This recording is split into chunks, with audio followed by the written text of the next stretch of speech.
그 또 전문가들 앞에서 어떤 이야기를 나눌까 고민하다가 그 새로운 그 어떤 기획이나 내용들이 아니라 이러한 상상을 좀 함께 하면 좋겠다라는 뜻에서 새로운 상상을 할 수 있는 좀 이야기를 좀 몇 가지 좀 던지려고 합니다. 그래서 저는 간이 안 온 게 너무 좋습니다.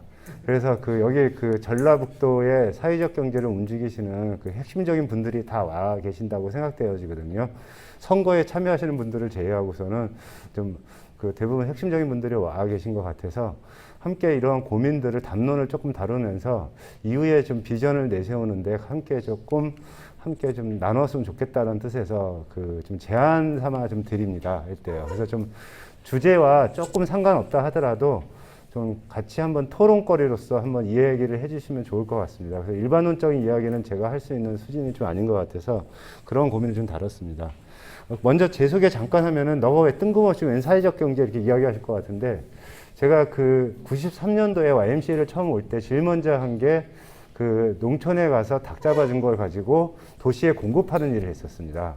그것을 하고 쌀과 그 당시에 뭐 과일이라든가 이런 것을 농촌에 하면서 생활했던 운동을 처음 시작을 했었어요. 그게 YMCA 운동의 초기에 했고 그러면서 이제 그 초기에 두레생협연합회라고 아실 분들은 아실 거예요. 그 초기 창립할 때 함께 참여하면서 담당 간사로서 생협운동하고 두레생활연합회 만들고 아이콥이 나오면서 독립적인 운동을 하면서 그런 생협운동을 제가 그 2010년도까지 YMCA하고 이제 그 두레생협연합회는 팔당 소비자 생활협동조합 상무이사까지 있으면서 경영도 참 잘했습니다. 그래서 그 20억 정도의 적자 예산을 이제 흑자로 전환시키고 최저임금 다 보장하고 그러면서 굉장히 참 잘했습니다. 그래서 전주에 와서도 생협운동을 하려고 이리저리 고민하고 하다 보니까 생협도 많은데 또 해? 라는 이야기들이 있더라고요. 그래서 그 몇 년 동안 고민하고 착한 소비 협동조합 만들고 막 이렇게 고민하다가 아, 이것은 여기서 했다 생협이 협동조합 간 협동이 아니라 그 그냥 경쟁이 되겠구나 하면서 개인의 욕심을 내려놓자 해서 내려놨던 이제 있으면서 새롭게 고민했던 운동의 영역 중에 하나가 또 제가 그 학생 때 NL이었습니다. 그래서 늘 가슴속에 담고 있던 그런 고민이 내 안에 있어서 어떤 YMCA 운동에 있어서의 어떤 평화적 지향성들을 함께 고민하면서 진행해보자라고 그 했던 것 중에 하나가 이제 그런 평화운동의 영역인데 나오면서 그래서 이 부분을 근데 현대의 두 축은 두 고민은 이 땅에 살고 있는 사람이라면 두 고민이 하나는 시민사회 속에서의 기후위기의 문제와 환경적 문제와 하나는 한반도의 평화적 문제다. 이 두 가지씩이고 지역의 거점으로서 삶의 질에 있어서는 사회적 경제다. 그래서 사회적 경제를 어떻게 기후위기 문제와 평화적 문제를 가지고서 어떻게 삶의 질을 공동체적 경제 질서로서 만들 것인가가 저의 사실 개인적 고민이기도 합니다. 그래서 이러한 부분들을 함께 고민하고 좀 나누는데 함께 조금 그 상상을 같이 해보면 어떨까라는 측에서 좀 제안을 드립니다.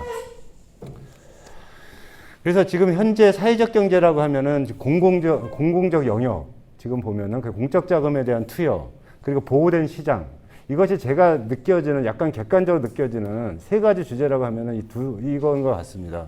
그래서 지금 기여를 보면 자원 재순환, 사회적 일자리에 대한 제공, 공동체 경제 체제에 대한 기여, 현재 자본주의 시대에 대한 단점에 대한 보완, 그리고 협동조합법이 생김으로 해서 협동조합이 실질적으로 활성화되었던 측면들이 있고요. 그리고 그래서 현재 시민사회 일원으로서의 사회적 경제의 지향은 플러스 되는 게 저는 이제 기후위기와 어떤 평화적 문제, 이 두 가지 측이 사회적 경제 지형에서의 어떤 담론으로서 굉장히 중요한 개념이 되지 않을까 하는 생각이 들어서 제안을 드립니다. 그래서 기후위기, 사회적 경제, 남북교류에 관한 상상을 함께 좀 나눠보면 어떨까 해서 잠깐 제안을 드립니다. 기후위기는 아시다시피 지금 현재 며칠 전에 그 유럽에서 기후협약을 진행할 때 그 스코틀랜드죠. 거기서 이제 10만 명의 또 이제 전 세계민들이 모여가지고 함께 시위도 하고 지냈는데 이 기후위기가 실질적으로 너무나 중요한 인류의 어떤 생존적 문제로서 다가오는 측면들이 있고 우리 같은 경우는 요소수에 지금 난리를 겪고 있는 그 일환으로서 현실적으로는 그러한 가정들도 있습니다. 그래서 지금 저희가 잠깐 제안을 해보면은 그래서 지금 유엔에서 제기했던 그 이제 협약이 총 17가지 협약 과정들이 있습니다. 할 때 기후위기와 관련된 부분들에 있어서, 그리고 이제 그 서로 해박과 관련된 것 중에서 그런 부분들이 이 17가지 협약을 어떻게 지키고 진행할 것인가에 대한 고민들을 가지고서 북한은 또 어떻게 지키고 있는지에 대해서 같이 비교 분석한 게 이번에 이제 SDG 보고서에 보면은 굉장히 자세하게 북한도 굉장히 성의 있게 고민하고 논의하고 있더라고요. 그래서 그런 제안들을 이제 함께 좀 드렸던 부분들을 좀 같이 좀 찾아봤고요. 그러면서 이제 그랬던 부분을 좀 찾아봤습니다. 그래서 비교했던 자료를 잠깐 참조를 했었고요. 그래서 지금까지 보면은 이제 그 남북 교류의 현재까지의 흐름을 보면은 크게 보면 인도적 지원입니다. 우리가 지원해 준 게 맨날 쌀 주고 식량 주고 의료 주고 피복 주고 비료 주고, 이 비료도 화학 비료를 중심으로입니다. 단기 증축에 있는 거. 또 하나는 생산력 증대를 위한 지원 책임입니다. 농업과 에너지. 그리고 이제 또 하나가 자본에 의한 자원의 수탈이라는 표현을 제가 썼는데, 어떤 우리나라가 단일 품목으로 남북 교류에 있어서 가장 많이 한 품목이 뭐냐면은 모래입니다. 모래. 북한에 있는 강모래가 건축 제재에서는 최고의 자재입니다. 한국은 강모래를 채취를 금지하고 있죠. 그 다음이 바닷모래인데 바닷모래도 이제 채취를 못해서 건축 폐기물로서 모래를 만들고 있습니다. 시멘트와 섞을 수 있는. 근데 이 강모래를 10년만 더 남북 교류가 됐으면 북한의 모든 강들은 다 모래가 없는 강이 됐을 것이다 라고 이야기할 정도로, 강 모래를 예를 들면 1톤에 10,000원을 주고 사오면 한국에 와서는 그게 50만 원이 됩니다. 한 500배, 아니 100배 이상의 많은 수익을 올렸다고 해서 이 건설 토목업자들이 이 남북 교류를 계속 고대하는 이유 중에 하나가 부가가치가 높은 상품들이 많기 때문이다. 자원에 있어서. 그래서 그러한 자원의 수탈 행위들에 대한 그 어떤 교류, 그리고 이제 그 산업적 측면 속에서의 어떤 관광 개발, 뭐 스키장을 만든다거나 관광 인프라를 깐다거나 이런 형태로도, 그러니까 이러한 부분들, 또 에너지도 핵발전소라든가 중유라든가 이렇게 그 탄소가 나오거나 미래의 유협적인 에너지를 중심으로서 북한의 에너지란을 해석하려는 것이 어떤 기업과 국가의 논리였습니다. 그래서 지금까지 했던 건 북한의 싼 인력과 토지를 중심과 남한의 기술력과 자본력이 결합해서 어떤 북한의 경쟁력들을 향상시킨다는 게 목표였는데, 이것이 과연 맞는 남북교류의 방법이냐, 지속가능한 교섭이냐, 기후위 시대에 맞는 거냐, 민과 민이 결합할 수 있고 지역과 지역이 결합할 수 있고 사회적 경제 방향 속에서의 교류 방법은 없을까? 이대로 놔두면은 코로나19가 끝나고 대북 제재 국면은 2, 3년 이내에 풀릴 거고 어느 정도의 교류 관계는 시간 문제입니다. 왜냐하면 남측에 있어서도 경제를 풀어나갈 수 있는 해법이 북한밖에 없습니다. 북측에서도 해결할 수밖에 없습니다. 그래서 이것은 보수 정권이 들어서든 진보 정권이 들어서든 북측과의 경제 협력은 필수 불가능한 전망일 수밖에 없습니다. 일본도 원하고 있고 이러한 부분들이 다 원하고 있습니다. 그래서 경제 교류는 언젠가 시간의 문제지 될 것입니다. 근데 이것을 누가 할 것이냐.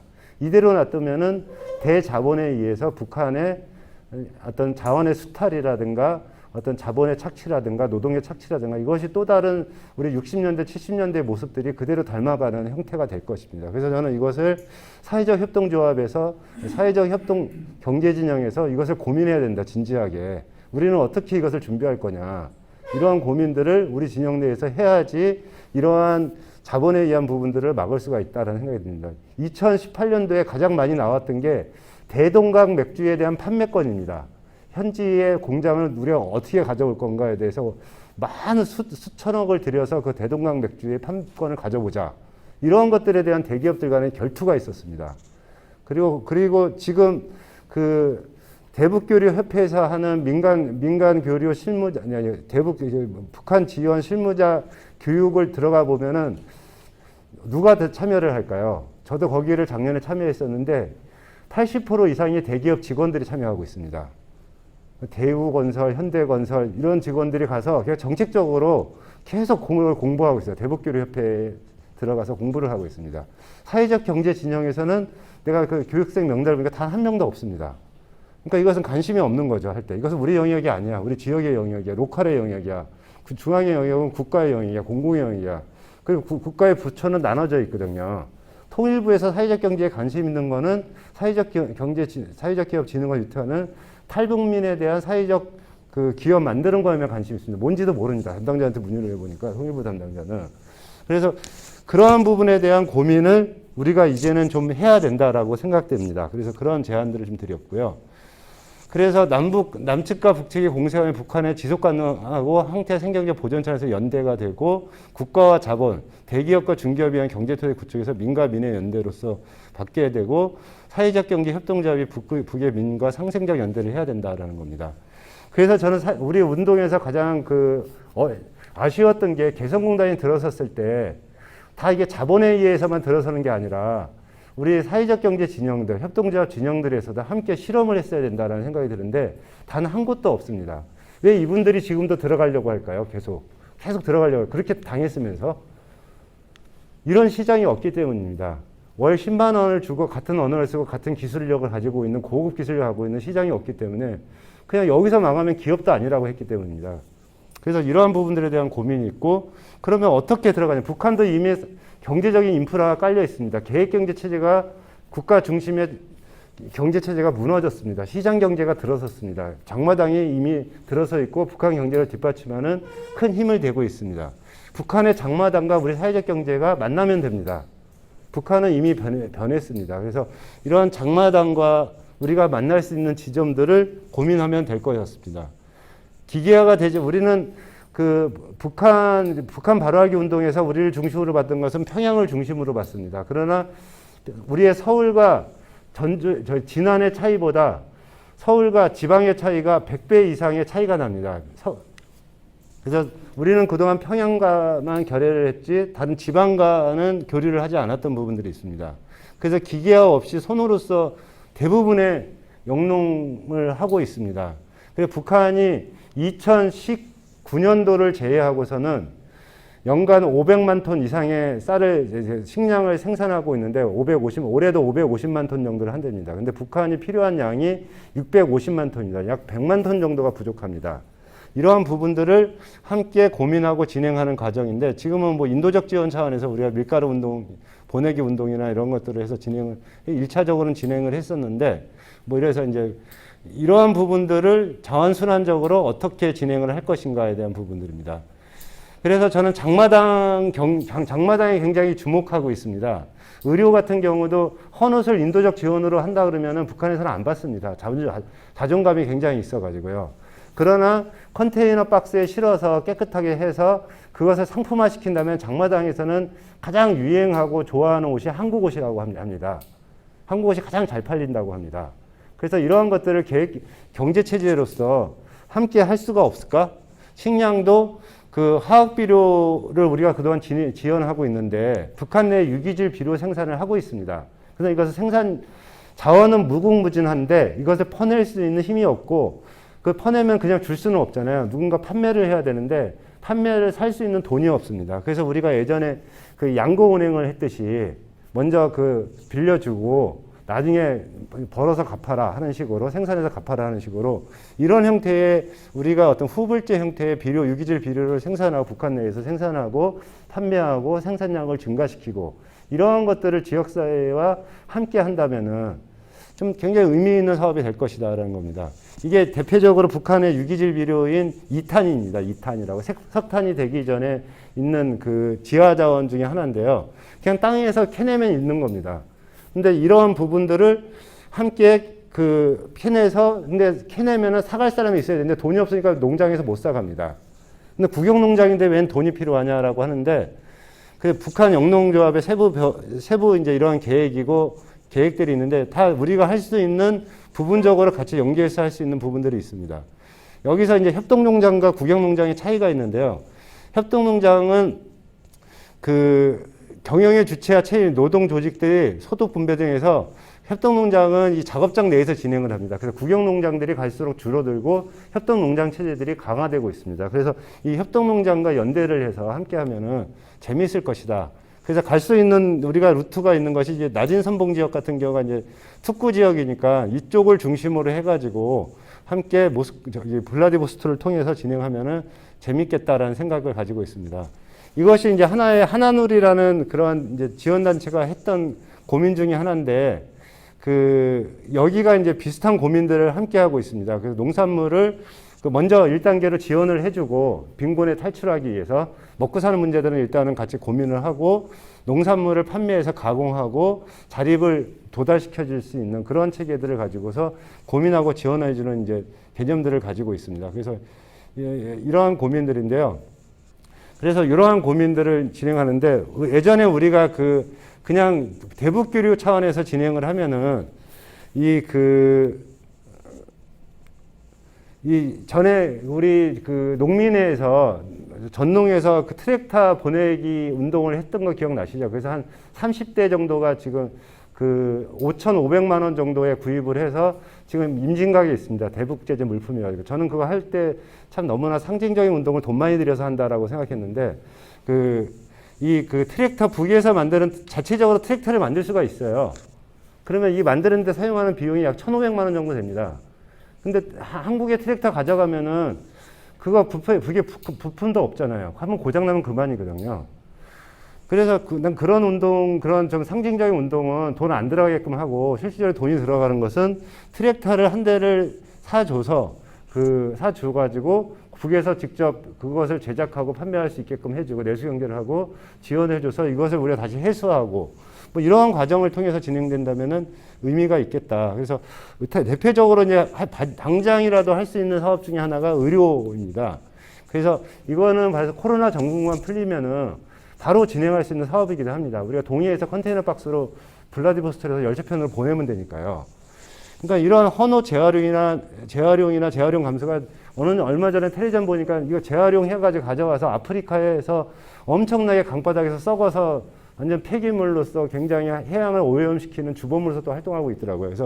그래서 이러한 부분들을 정리해가지고 북한의 유통기업과 연대해서 장마당에 출하해서 일정하게 계속 지속 가능하게 할 수 있는 그러한 방법들. 식량도 화학비료 지원 같은 거 하지 말고 유기질 비료들을 생산하고 판매할 수 있는 그러한 부분들로 지원을 체계를 가져가는 것들. 이러한 부분들. 그래서 또 이제 관광도 북측에서는 그러한 우리가 북을 굉장히 하는 것 중에 하나가, 거기서 스키 타려고 가는 사람들도 있겠지만은 오래된 미래를 찾아서 가시는 분들도 계시잖아요. 그래서 그러한 좀 생태 관광, 기념품, 1차적인 농산물 같은 경우 유기농산물을 거의 생산지로 해서 같이 공급받아서 유통하는 과정들. 이러한 과정들이 저는 가능할 수 있다. 우리 사회적 경제 진영 내에서. 그래서 연대하는 사회적 기금을, 대북기류 기금을 한 10억 정도를 우리가 민간에서 조성을 해보자. 그러면은 전라북도에 110억 정도의 대북기류 기금이 있습니다.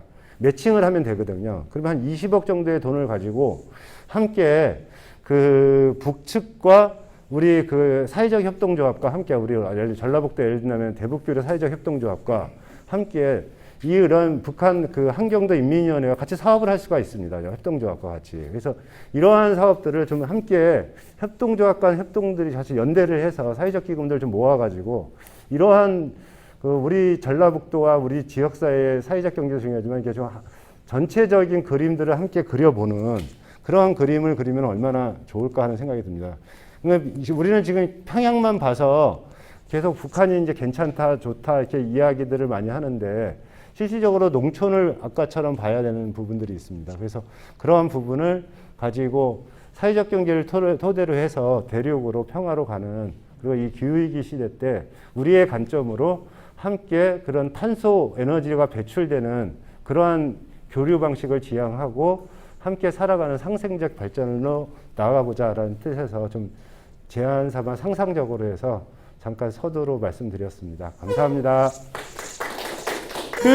저는 실질적으로 저희가 덕진지역자원센터가 20여 년 정도 지금 지났는데, 올해가 21년째 되고 있습니다. 그러면서 2000년도부터 어떻게 여러 가지 사업들을 했었는데, 어떤 좀 자원순환, 재활용 이런 쪽의 사업들을 많이 좀 진행을 한 것 같아요. 그래서 실질적으로 진행했던 사업들, 이런 것들을 좀 간략하게 말씀드리겠습니다. 오늘 발표를 하신 우리 사랑강경 강기현 대표님도 계시는데, 처음에는 저희가 자활 사업으로 2000년도에 폐자원 재활용 사업단으로 사업을 시작을 했습니다. 그래서 그때는 헌옷하고 폐식용유 수거를 했죠.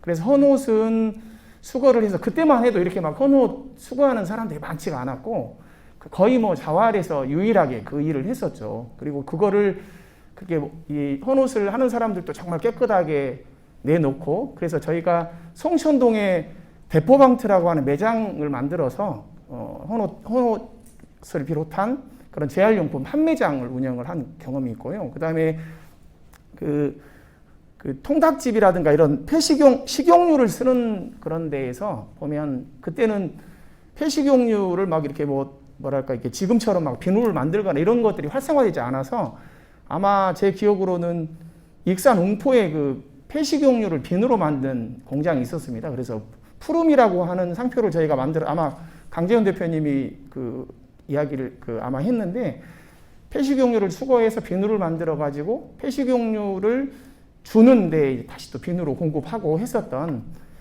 그런 사업들로 시작을 2000년도에 하면서 점차 이 사업들이 아까 말한 것 같이 이제 그 아파트의 자원재생 공사가 이제 철수하면서 그 아파트에 있는 재활용품을 수거하고 운반하고 하면서 현재 지금 사람과환경이라고 하는 자활기업들이 운영되고 있는 그런 그 뿌리가 2000년도에 폐자원 재활용 사업단이다라고 하는 아까 좀 있으면 이제 강재원 대표님이 아마 그런 말씀도 해주실 건데 이제 그런 좀 21년 전에 그런 역사가 있고요. 그 다음에 뭐 두 번째는 저희가 이제 뭐 여러 가지 이름이 바뀌었지만 현재는 행복바이크 사업단인데요. 이게 뭐냐면 저희가 이제 지금 한 이맘때쯤이면 자활에서 내년에 어떤 사업을 하면 좋을까 이런 좀 신규 사업 아이디어 공모 뭐 이런 것들을 해요. 그래서 이제 한 7, 8년 전 정도에 뭐 그렇다고 막 거창한 양식이 있는 게 아니라 그냥 뭐 그냥 한 줄이 됐든 뭐 문자가 됐든 그래서 근데 이제 어떤 참여주민 한 분이 우리 내가 거리를 댕기다 본 게 버려지는 자전거가 있어서 댕기기가 뭐 복잡하다. 이거를 좀 뭘 자활 사업으로 했으면 좋겠네. 이런 이야기를 했어요. 그래서 그걸 그러면 우리가 자활에서 이 버려지는 자전거를 어떻게 좀 재활용해서 이거를 좀 활성화시킬 수 있는 방법이 뭘까 이제 고민을 해서 저희가 이제 그 다음 해에 자활굴로 사업으로 시작을 했고 그래서 한 축으로는 아파트에 공문을 보내서 버려지는 자전거를 좀 우리가 수거할 수 있도록 해달라.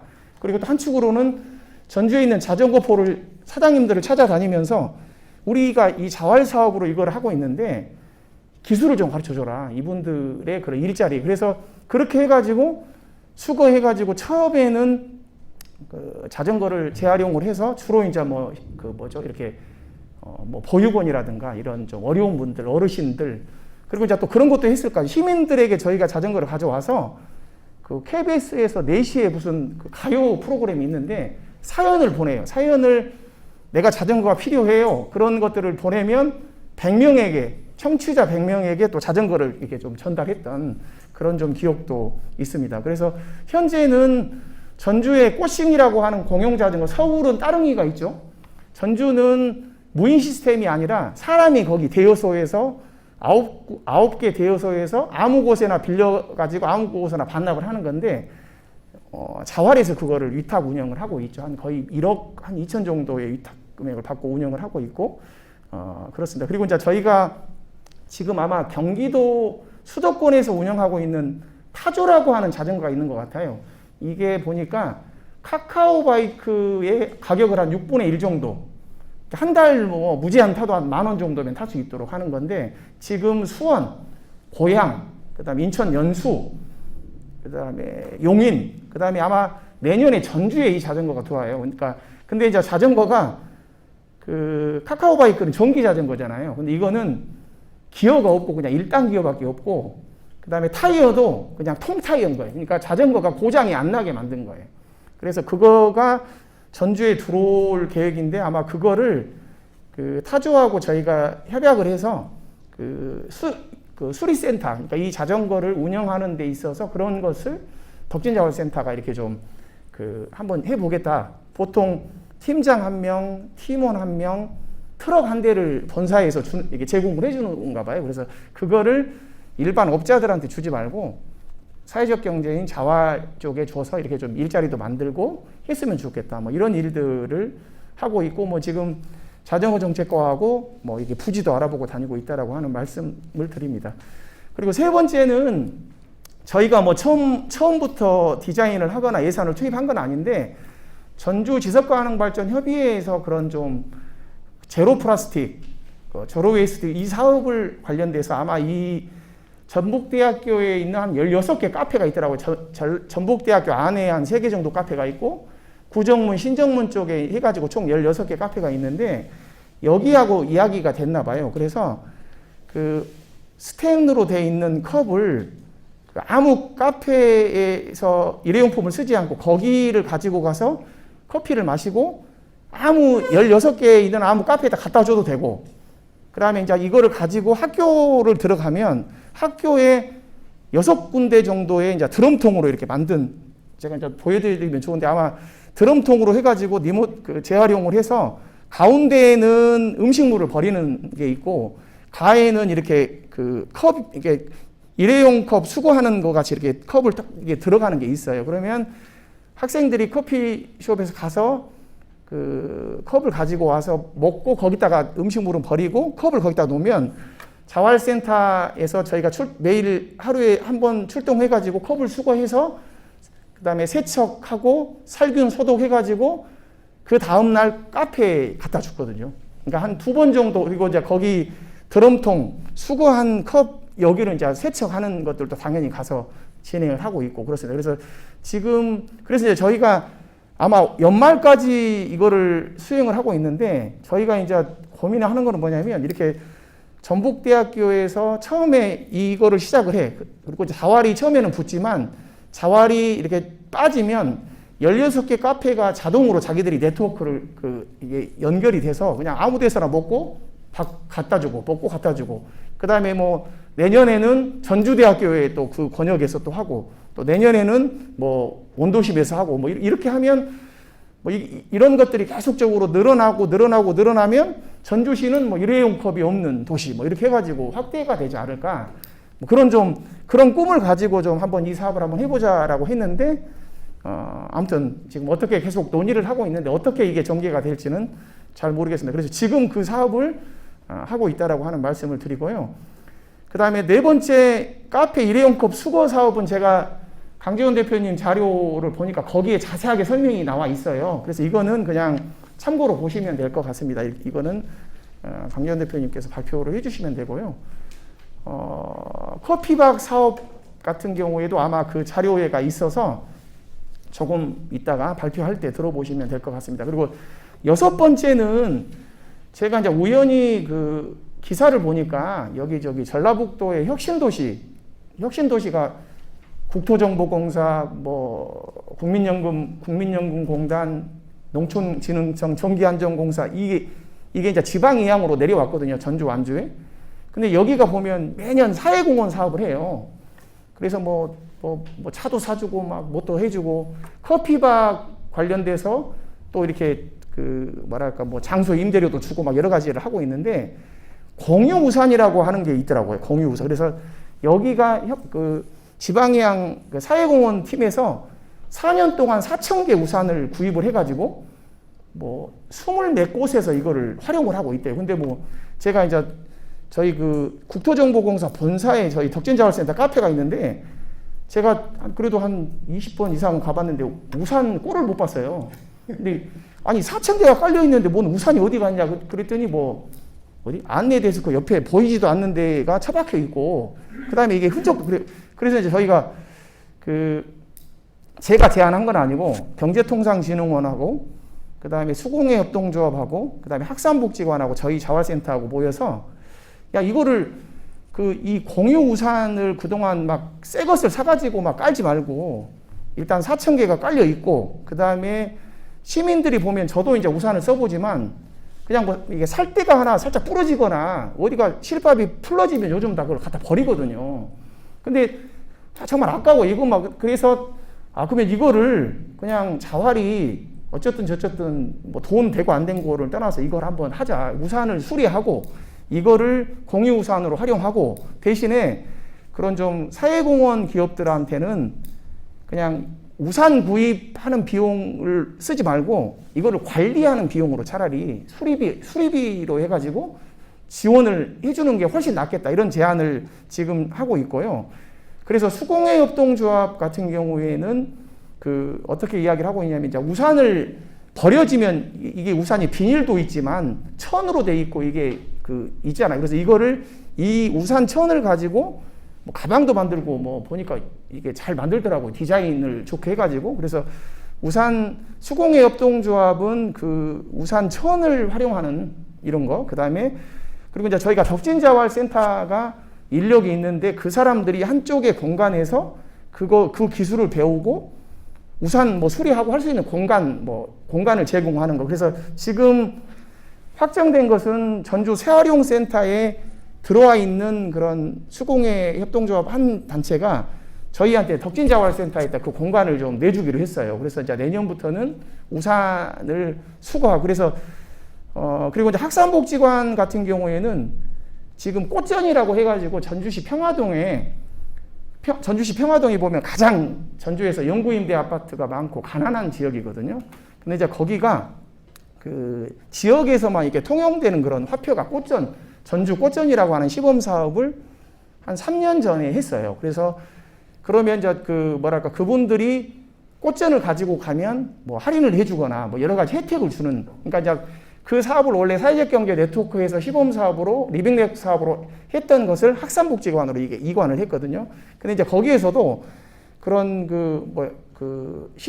공유 바구니, 공유 시장 바구니 뭐 이런 사업들을 한번 해보고 싶다고 해서, 그래서 이제 제가 제안을 한 거는 뭐냐면, 경제통상진흥원은 보니까 공유 플랫폼을 개발했더라고요. 그래서 QR코드를 우산이든 바구니든 거기에다 이렇게 받고, 그 다음에 아까 말한 것 같이 학산복지관의 꽃전 가맹점인 뭐 식당, 카페, 그 다음에 이런 물건 판매하는 곳에 그런 우산 수거함이, 버려지는 우산 수거함이라든지 아니면 집에서 쓰지 않는 장바구니를 가져오게 해서 가져온 것을 수리하고 수리된 것은 QR코드를 거기다 받고, 그래서 어떤 사람이 빌려가고 어떤 사람이 가져오고 하는 시스템을 지금 갖추려고 지금 논의를 하고 있고, 어느 정도 이게 확정이 되면 내년에 저희가 한번 시범적으로 평화동 지역을 중심으로 공유 우산, 그 다음에 공유 시장 바구니 뭐 이런 것들을 한번 좀 해보려고 해요. 그래서 이거는 아직 사업이 확정돼 가지고 하는 것은 아니지만 지금 그런 논의가 있고 거의 지금 할 것 같은 그런 거여서 제가 좀 말씀을 드립니다. 그리고 7번째는 사회적 기업 꼭두가 인형극을 전문적으로 하는 데거든요. 근데 이제 이거는 제가 한 게 아니라 여기에서 제안이 들어왔어요. 그래서 인형극을 하는데 이거를 자활 참여 주민들이 좀 이거를 극단을 하나 만들어서, 그다음에 내용은 환경 관련된 내용들을 인형극을 만들어서 그런 동물원이나 생태박물관이나 이런 데에 상설 공연 같은 걸로 하자. 그래서 아마 최근에 한 달 전에 전주 차이나 거리에서 전국 인형극제를 했거든요. 2주 동안. 그래서 그때 이제 아마 시장님이 방문을 해서 그 제안을 했나 봐요. 그랬더니 한번 적극적으로 계획서도 짜보고 해서 지금 자활문화사업단은 제가 현장을 다니면서 내년에 이 사업을 할 사람들을 모집하고 있어요. 근데 지금 제가 파악하기로는 한 명만 저한테 이야기를 했고, 이제 모르겠어요. 이게 그래서 한 3명 정도만 일단 모집이 되면 한번 좀 인형극을 환경보호 관련된 것들을 해서 유치원이나 어린이집이나 이런 데 상설 공연을 하면 어떨까, 이런 좀 생각을 하고 있습니다. 그리고 저희 지역자활센터는 아니지만 제가 이제 올 초인가 전주 지역 자활센터에서 하고 있는 사업인데, 청기저귀를 사용을 하게 되면 이거를 이렇게 빨아다가 다시 갖다 주고 하는 사업을 해요. 근데 이게 보니까 예전에는 많이 했었는데 지금은 거의 전주 지역 자활센터만 하는 것 같아요. 제가 보니까. 그래서 이제 보면 이 청기저귀가 엄청 좋은지는 아는데 사람들이 이게 귀찮아잖아요. 이게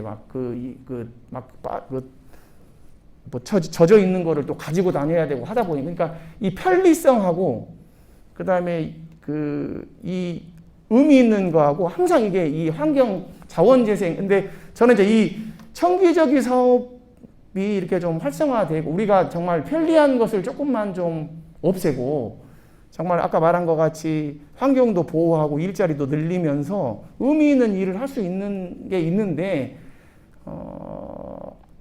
뭐랄까 이 간편하고 그냥 쉽게 버리고 쉽게 쓰고 하는 것들에 계속적으로 좀 이렇게 좀 그러지 않나 하는 생각이 들고 그런데 그래서 저는 보면 제가 이제 마지막에 이렇게 독립운동하는 마음으로 한다고 했는데 그런 것 같아요. 일제시대 때 독립운동하는 것 같아요. 지금 이 청기저귀 사업을 하는 게 아마 그리고 우리가 하려고 하는 뭐 일회용품 안 쓰는 거라든가 뭔가를 새롭게 함께 쓰는 거라든가 이런 일들이 정말 이렇게 그냥 뭐 하면 되는데 왜 그거를 그 우산 뭐 편의점에 가면은 뭐 몇천 원 돼도 않는데 그냥 사서 쓰고 하면 되지 뭐 그놈을 또 가져다가 또 뭐 수리해가지고 근데 이 자원재생이라든가 이게 이런 일들은 보니까 조금 귀찮아야 되잖아요. 예를 들어서 제가 이제 우리 손수건을 가지고 저도 손수건 가지고 다니는 게 뭐랄까 습관이 안 돼가지고 엄청 힘들었는데 지금은 이제 습관이 돼가지고 하는 것 같이 좀 그런 좀 운동 이게 그냥 그런 좀 운동 차원이 아니겠는가 하는 좀 그런 생각이 있습니다. 그래서 아무튼 앞으로 계획적인 일들, 그 다음에 저희가 하고 있는 일들에 대해서 좀 간단하게 말씀을 드렸고, 어쨌든 그런 좀 자활 사업을 통해서 그런 일들, 그리고 이런 일들이 자활뿐만이 아니라 전주에 있는 사회적 경제 영역들이 함께 고민해서 확장하고 하는 그런 일들을 할 수 있도록 그렇게 노력하겠습니다. 이상입니다. 반갑습니다. 시작하기 전에 요 컵을 일부러 가져왔거든요. 이 컵이 사실은 이게 PE 코팅이라든가 아니면은 여기 실리콘 코팅들이 돼 있는 경우들이 많아요. 그렇기 때문에 이걸 라미네이팅 돼 있다고 하거든요. 그래서 라미네이팅 된 것들은 안 돼요, 사실은. 왜냐면은 제조회사에 들어가면은 이게 똑같은 온도로 똑같이 이 분해로 이제 삶아가지고 찌는 과정들을 갖다 거치는데 이게 보통으로는 잘 안 삶아진 거죠. 코팅이 돼 있으니까. 그래서 이것만 모아서 하면은 상당히 고급의 재질이 화장지 고급 티슈가 되는 거예요. 그런데 이게 한두 번만 헹궜을 때는 이 걸림망에 다 막혀요. 그러니까 제조회사들은 이걸 들어갔을 경우 한번 똑같은 공정에 들어갔을 중에 10분에 끝내야 이 경제성 타산이 맞는데 이게 한 30분을 해야 되는 거니까 10분 하고 흘러가니까 결국은 이게 가치가 없다라는 것도 있지만은 공정을 막아요. 이 하나로 이것들이 구멍들을 다 막아버리니까 결론적으로는 더 큰 피해가 발생하기 때문에 실질적으로 재활용이 안 된다고 하는 건데 이것만 따로 모아줘야 된다는 거죠. 따로 모여. 그렇죠. 우유팩이나 멀균팩. 그래서 살균 주스 같은 살균팩이 있고 우유 같은 살균팩이 있고 주스 같은 멸균팩이 있어요. 근데 그게 알루미늄 코팅이 되어 있는 거거든요. 그렇기 때문에 이것만 다 가지고 가면은 따로 알루미늄 박을 벗겨내고 이거 하는 과정들이 다 있죠. 그래서 조금 이따 말씀드릴 일회용 컵 재활용할 때도 결국은 컵만 가져갔을 때는 상당히 일반 파지보다 훨씬 더 우수한 경제적 가치들을 가지고 있는 거죠. 근데 이걸 모을 수 있느냐? 예, 이런 구조들. 그래서 요즘 성남 아리백이나 이런 협동조합이나 이런 자원순환을 생각하는 모임들에서는 이런 것들을 별도로 모으고 우유팩, 살균팩들을 별도로 모으는 거죠. 그래서 이 자체도 상당히 우수한 경제적 가치들을 가지고 있는데도 불구하고 그냥 버려지고 있는 거죠. 요런 강의를 제가 일주일 내내 해요. 그래서 사실은 요 근래에 대부분 본업이 제가 하는 일이 따로 있는데도 불구하고 거의 교육활동, 강사활동으로 거의 한 달 내내 거의 하고 있는 것 같아요. 그래서 요즘 시대가 달라졌구나. 그래서 이 본업보다는 이걸 알리고 요청하는 데도 많기도 하고 그만큼 관심이 많아진 거죠. 그래서 필환경 시대라고 말들을 갖다 많이 하는데요. 거기에 탄소 중립, 제로 웨이스트 이런 활동들이 상당히 활발해지고 있는 상황이죠. 그래서 시대가 그런 시대가 왔구나. 그래서 자원순환이라는 개념들에 대한 직접 고민할 수 있는 뭐 이 우리 당사자로서 그런 좀 격세지감을 다 느끼기도 하고요. 기후위기 시대 사회적 경제를 통한 지역사원 대응 전략인데 사실은 그렇게 많이 돌아다니면서도 이 사회적 경제 영역에서 지역자원순환을 얘기하는 게 오늘 사실은 처음이에요. 왜냐하면은 사회적 경제 영역에 대해서는 본인 스스로 당사자가 아닌 경우들은 실질적으로 이 좀 접근하지 않았던 측면들이 있거든요. 지역사회의 자원순환 문제가 상당히 심각한데도 불구하고 학교, 지자체, 기업들 등등 모든 뭐 자치 조직들도 다 고민하고 있는데 자원순환 사회적 경제 영역, 사회적 경제 영역에 대해서는 자원순환 분야에 대해서는 그만큼 뭐 큰 고민들이라든가 이런 담론을 모아가는 자리들이 좀 없었거든요. 그래서 저는 또 당사자기도 하고 이게 또 오늘의 제 현재기도 하고 또 미래 생존에 대한 가능성이 문제이기 때문에 조금 더 무거운 측면들이 있는데 하여튼 그런 측면에서 이런 이야기 할 수 있는 자리가 마련돼서 상당히 좀 고맙다는 말씀 드리고 싶고요.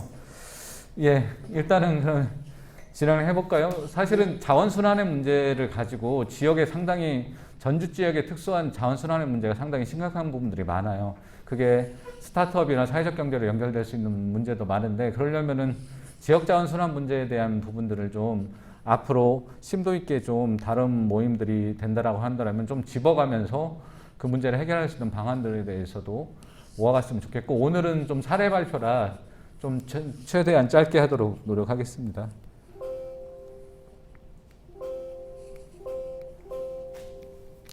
예. 저희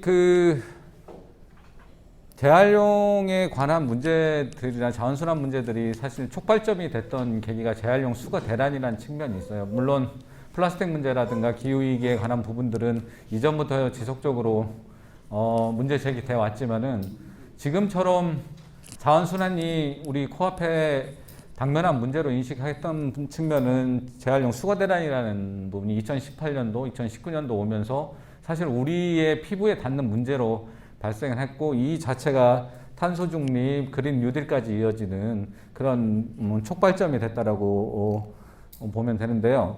기존에는 저희가 이쪽에서 한 20년간 선별장들을 갖다 운영을 갖다 했지만은 기본적으로 대부분의 물건들은 재활용품도 우리 눈에 보이지 않는 것들은 다 중국으로 갔다라고 보시면 돼요.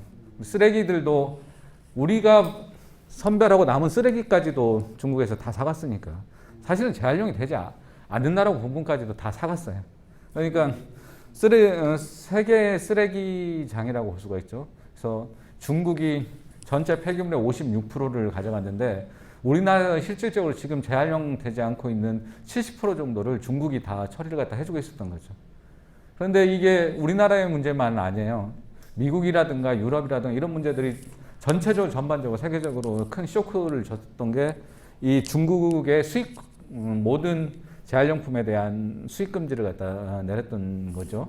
그래서 상당히 세계적으로 이 부분에 대해서 심각하게 받아들이고 우리나라는 대란까지 일어난 거죠.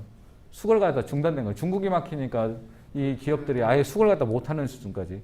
그러니까 쓰레기를 수거하고 처리하는 것은 공공의 영역이고 당연히 가장 기본적인 시스템의 행정의 시스템인데도 불구하고 중국이 수입을 막자 요소수 사태처럼 아예 재활용품들이 꼼짝 못하게 하는 이런 구조까지 만들어진 거죠. 근데 우리나라가 이런 상황이 심각했었던 건 유럽이나 뭐 미국이나 일본 이런 다른 나라에 비해서 민간에 의존하는 이 폐기물 처리 시스템들이 굉장히 민간 시장이 발달했다는 거죠. 그래서 옛날부터 넝마에서부터 고물상 문화가 우리나라만 가지고 있는 특수한 그 문화적 배경들이 있어요. 그렇다 보니까 굉장히 발달해 있어요. 그래서 우리나라의 재활용률 보면 세계 1, 2위를 다퉈요. 86%, 85%. 세계에서 가장 높은 재활용률을 가지고 있는 배경에는 이 민간 시장의 역할들이 톡톡히 역할을 했었던 측면도 있는데 그게 정부 같은 경우도 민간 시장도 활성화하고 산업도 활성화하고 여기에 들어가는 행정적인 비용들도 줄일 수 있다는 그런 측면에서 기존에서는 이거에 대해서 좀 침묵하고 있었던 측면이 있었는데 분명하게 공공재라는 이 특수한 상황인데도 불구하고 많이 손을 놓고 있었어요. 그래서 이 중국발 문제 수입 규제가 쇼크가 오니까 결론적으로 폐기물 관리 체계에서 공공성들에 대한 문제들을 갖다 제기하기 시작했죠. 그래서 여러 가지 생산자, 사업자에 대한 규제, 그다음에 뭐 그린 뉴딜 차원에서 접근 이런 측면도 있었지만 정부가 힘있게 얘기했었던 것은 지자체의 공공성 강화를 통해서 공공 주도 관리 체계를 구축하겠다. 그래서 기존의 공을상 이런 쪽에 한정되어 있던 부분들을 좀 더 책임성 있는 단위가 아니면은 지자체가 직접 관리하고 재활용하는 체계로 전환을 갖다 시키겠다. 그래서 이럴 때 저희들이 고민들이 가장 많이 했던 건 사회적 경제 이 경제 기업들이 그 대상이 될 수 있을까? 거기에 대한 고민들도 많이 하고 지역적으로도 그런 활동들을 많이 하고 있었기 때문에 이러한 공공성 강화에 대한 부분, 공공 수거에 관한 부분들을 저희들이 고민을 갖다 하기 시작을 갖다 했고요. 그 다음에는 뭐 이 배경이 되는 것들은 아까 쭉 진행되었었던 환경에 관한 문제들이 이전보다 훨씬 더 높아진 관심과 호응, 그 다음에 뭐 ESG 경영에 대한 기업에 대한 지원 이런 측면들이 강화되면서 상당히 좋은 조건들을 만들어내기도 하고 협업할 수 있는 구조. 일단 사회적 담론들이 형성이 되다 보니까 같이 이야기하고 같이 네트워크를 구성하고 사업을 같이 사회적 경제 영역에서 고민해 볼 수 있는 많은 배경들이 만들어졌다라고 볼 수가 있습니다. 그래서 사회적 경제의 자원순환 분야의 주체로서 저희들이 고민을 갖다 했었던 부분은 한 3가지 영역 정도의 고민들을 했는데요. 요걸 가지고 여기 지금 와서 계시는 한국사회적기업진흥원에서 상당히 많은 지원과 협업을 갖다 많이 했어요. 단순히 뭐 지원뿐만이 아니라 같이 고민하고 협업 체계들을 갖다 만드는 데서 큰 도움을 갖다 주셨고요. 그래서 한 3가지 형태로 저희들이 고민을 했어요. 그래서 아까 말씀드렸던 첫 번째 공공주동 관리 체계에서 사회적 경제 영역이 그 영역들을 만들어낼 수 있을까? 공공수거의 대안이 될 수 있을까? 지자체가 할 수 있는 영역들은 한정적이기도 하고 민간은 결국 재활용 대란을 철회할 수밖에 없는 경제적인 흐름에 몸을 맡길 수 없는 처지에 공공성을 강화할 수 있는 대안이 사회적 경제가 준비가 되고 과연 사회적 가치와 경제적 가치들을 확보할 수 있을까? 이러한 측면에 대한 고민들이 있었고요. 두 번째는 자원순환 사회적 경제 기업이라고 하지만은 저도 사람관경이 2004년도에 시작했어요. 그러니까 17년 정도 됐어요. 그 이전 기억은 박종 센터장님이 더 잘 알고 계신 것 같고 저보다 17년 됐는데도 아직 불안정해요. 사실 한 30년 동안 계속 불안정하고 좀 생존했으면 좋겠다는 생각도 있지만 여전히 자원순환 사회적 기업들이 초반엔 자활사업부터 시작해서 5대 표준화 사업부터 시작해서 60-70%들이 다 모든 기관들이 손쉽게 접근할 수 있는 사업이었기 때문에 그래서 많이 접근했는데 지금은 한 15개, 20개도 남아있지가 않아요. 그 전통적인 자원순환 분야라고 할 수 있는 사회적 기업들이 거의 그리고 지금 생존해 있는 사회적 기업이라고 하더라도 거의 고물상 수준이나 그 이상을 넘지를 못하고 있는 거죠. 그러니까 자원순환의 경제적인 부분에 가장 하부를 맡고 있는 거죠. 하부라는 것은 경제적으로 아주 불평등한 구조를 만들어내고 있는 거예요. 그래서 모으는 단계 위로 갈수록 높은 부가가치를 갖다 생산하는데 항상 손해보고 있어요. 정보도 늦기도 하고 그다음에 자원순환 분야 기업들은 그 영세성들을 갖다 벗어나지 못하고 있는 거죠. 그게 20년이 지나왔는데도 불구하고 자원순환 분야의 업종 조직들은 이 문제를 어떻게 해결할 것인가에 대해서 구체적인 대안들을 못 내오고 각자 도생 방식으로 생존을 갖다 했었죠. 그래서 뭐 모든 업종의 기본이지만은 다른 업종들은 그래도 업종이 규모화되고 조직적인 대응을 했는데 자원순환 분야 쪽에서는 사실은 그런 시도나 그런 형태들이 거의 남아있지가 않았던 거죠. 그래서 이런 조직들을 규모화시키고 그다음에 지금 할 수 있는 건 단순 수집 운반이나 선별 정도 기계적 처리나 화학적인 작용들이나 부가가치가 별로 생산되지 않는 측면에 유지하고 있는 이 상태를 좀 더 고도화시키는 작업들을 통해서 한쪽이 고도화를 시켜야 전체적인 업종의 판들이 같이 동반 성장할 수 있는 흐름이 있거든요. 그래서 똑같은 공급자의 역할들만은 하는데 공급자 이상의 생산자의 역할들을 해야 공급자들도 같이 살 수 있고 생산자들도 같이 경쟁력들을 높일 수 있는 구조를 만들어내는 게 굉장히 시급하다라는 측면이었고 요게 사실은 진흥원하고 같이 협업했던 거에 가장 핵심이기도 합니다. 그래서 구체적인 과제로서 돌출된 건 대기업 밸류체인의 사회적 경제 기업을 연결시키자. 예전에는 단순히 CSR 해서 돈을 갖다 단순히 지원해주고 좋은 일에 써라 이 정도였다라고 한다면 지금은 ESG 경영이 중심에 있어서 직접 자기 밸류체인에 환경적 가치를 같이 함께 하고자 하는 그런 시도들이 상당히 많거든요. 그래서 그런 흐름과 함께 우리들이 필요하고 있는 R&D라든가 시설 투자 기반을 좀 지원받아서 우리의 목표했었던 규모와 고도화를 같이 좀 결합했으면 좋겠다라는 구체적인 목표 지점들을 세웠고요.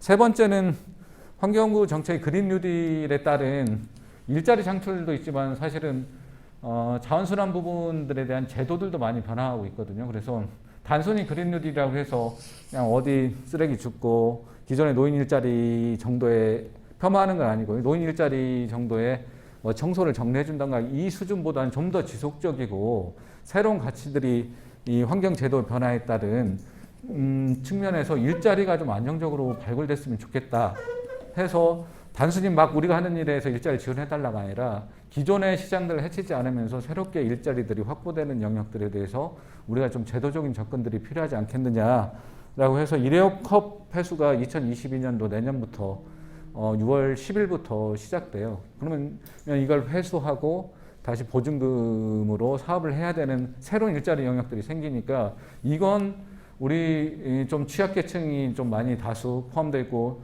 노동시장에서 조금은 제외됐더라도 이 정도 역할들은 아주 적합하게 우리가 해낼 수 있을 것 같다. 그런 걸 좀 증명해냈으면 좋겠다라는 세 가지 주제를 가지고 저희들이 사업들을 갖다 진흥원과 진행을 했고요. 그 사례들을 간략하게 말씀을 드리도록 하겠습니다. 첫 번째는 공공수거 모델의 개발 측면인데요. 두 가지 측면이 있죠. 하나는 중국발 폐기물 수입금지에 대한 아까 앞선에서 얘기했던 측면이고 하나는 국내 재활용 여건이 여전히 취약성들이 있다는 거죠. 그래서 내부 구조적인 문제들이 동시에 있었던 거예요. 그래서 재활용 사업이 제가 처음 시작했을 때가 가장 호황기였었어요. 근데 20년 전보다 지금 가격이 떨어졌으니까 그럼에도 버티고 있는 거죠. 그러니까 얼마나 시장들이 그 취약한 구조를 갖다 띄고 있겠어요. 그렇기 때문에 조그마한 충격에도 버티질 못하고 그러면서도 서로 제살 뜯어먹기를 갖다 하고 있는 게 지금 자원순환의 이 구조적인 문제거든요. 그래서 지금 중국발 수입 규제와 함께 코로나까지 겹치면서 자원순환의 시장 가격들은 거의 20년 전 가격보다 더 떨어진 거죠. 그래서 제가 페트를 20년 전에 한 700원, 800원까지 냈는데 인건비가 100% 이상 상승했는데도 지금은 거의 반절도 안 돼요. 살아남을 수 있는 것들이 희한한 거죠. 그러니까 정상적인 방법으로는 시장이 형성될 수 없는 조건들이 마련이 된 거죠. 근데 사람들은 관심이 없죠. 눈앞에 쓰레기만 없어지면 되는 거니까. 그러니까 재활용은 그 악화일로를 갖다 계속 띄고 있기도 하고 방법들도 가장 재활용이 안 되는 측면부터 버리기 시작한 거예요. 그래서 지금 명목 재활용률이 우리나라가 세계 1위가 재활용률이 85%, 6%인데 실질적으로 명목 재활용들이 50%예요. 56%예요. 근데 56% 2019년 기준으로 56%인데 명목이라고 하는 것들은 통계에 잡히는 건데 그 중에 연료화로 되는 거. 우리 쓰레기들은 재활용 선별장이 이렇게 되는 것들은 다 떼요. 그럼 소각이잖아요. 근데 소각은 열을 이용한다고 해서 재활용으로 잡혀요. 실질적으로. 그러니까 그 부분들을 갖다 빼고 실질적으로 내가 버린 쓰레기들이 얼마만큼이 재활용이 되느냐를 갖다 보자면은 30% 미만이에요. 기존에는 7, 80% 정도 됐던 부분이 돈이 안 되면 그걸 버리기 시작하는 거예요. 소각. 그러니까 여전히 경제적인 흐름만 보고 환경적인 가치를 생각하다 보면 상당히 열악해진 거죠. 이 시장이 살아남으려면 계속 돈이 안 되는 건 버려가는 거예요. 그러니까 요즘에 자원순환의 문제들이 상당히 심각해진 거예요. 예전에 요즘에 가장 많이 나오는 게 이거 재활용 표시가 있는데 돼요 안 돼요 이런 논란들이 가장 질문을 많이 받는데 실질적으로는 예전엔 다 됐었어요. 지금 돈이 안 되니까 버려지는 건데 그럼 지자체가 그걸 나서서 문제 해결해야 되잖아요. 안 해요. 못 하니까. 왜냐하면 지자체가 민간 시장 흐름에 맞는 그 그 맡겨져 있는 이 흐름을 되돌릴 수가 없는 거예요. 그런 생산 시스템이라든가 비용을 지원할 수도 없고. 그래서 할 수 있는 건 생산자를 압박하고 생산자나 대기업들이 ESG 경영을 통해서 실질적으로 이걸 처리할 수 있는 시스템을 밑에서부터 만들어라. 이런 구조들이 많이 지금 지속되기 때문에 요즘 많이 변하고 있는 시스템이기도 해요. 그래서 이런 측면에서 그러면 가장 먼저 돼야 될 부분이 공공수거라는 영역이었어요. 왜 그러냐면 돈이 되는 것만 가져오고 돈이 되지 않는 것들을 가져오지 않는 방식들을 가장 기초적인 부분부터 변화해야겠다. 근데 일반 시장에선 당연히 돈이 안 되는 걸 버려야 되는데 사회적 경제 영역에서는 좀 더 버텨내고 여기서 대안을 만들어낼 수 있지 않을까라는 측면이었고, 모든 걸 직접 수거한다라는 측면은 아니었고, 두 가지 측면에서 보자면은 여기는 뭐 양산시와 전주시 사례로 나와 있는데, 하나는 고물상들이한테 맡겨진 상황에서 이 고물상들이 가지고 있는 것들을 뺏거나 그 구조를 갖다 변화시키기에는 사회적 경제 영역이 그만큼의 역량도 되지도 않고, 그걸 갖다 변화시키는 데서 산업에 이렇게 급격한 변화를 주기는 좀 어려운 구조가 있어요. 그래서 그러려면은 고물상이라도 아니면 지자체라도 잘 가져가서 재활용이 될 수 있는 시스템을 갖다 만들어 보자 해서, 사실은 환경부에서나 환경공단을 통해서 자원순환 관리 도우미, 뭐 자원순환 관리사 이런 것들을 한시적으로 운영했어요. 이게 터지자마자 당장 민간 시장에서는 야 물건 안 좋으니까 안 가져가, 그러니까 그럼 우리가 공공 인력을 통해서라도 이걸 직접 선별하고 그 다음에 홍보하고 그래서 이걸 개선시키겠다. 그러니까 이걸 가져가 달라 라는 측면이었었어요. 이건 약간 소극적인 접근 방식이에요. 그래서 우리가 할 수 있는 건 양산시 모델은 돈이 안 되는 측면들을 홍보해서 잘 민간 시장에서 잘 가져갈 수 있도록 홍보하고 계도하는, 그래서 각 아파트마다 자원순환 관리사들을 갖다 해서 파견해서 이 자체의 사회적 일자리 경영 그 영역으로 접근하는 자는 하나의 방식이 있었고요. 전주시 같은 경우는 저희가 아파트를 다 들어가요. 그러니까 공공이 들어가서 수거하고 있는 형태예요. 물론 민간도 일부 있긴 하지만은, 그런데 환경부의 종합적인 정책을 갖다 보자면은 지자체가 이제는 지금 아파트 같은 데서 지금 분여회나 그 관리사무소에서 직접 고물상들을 그 입찰하잖아요.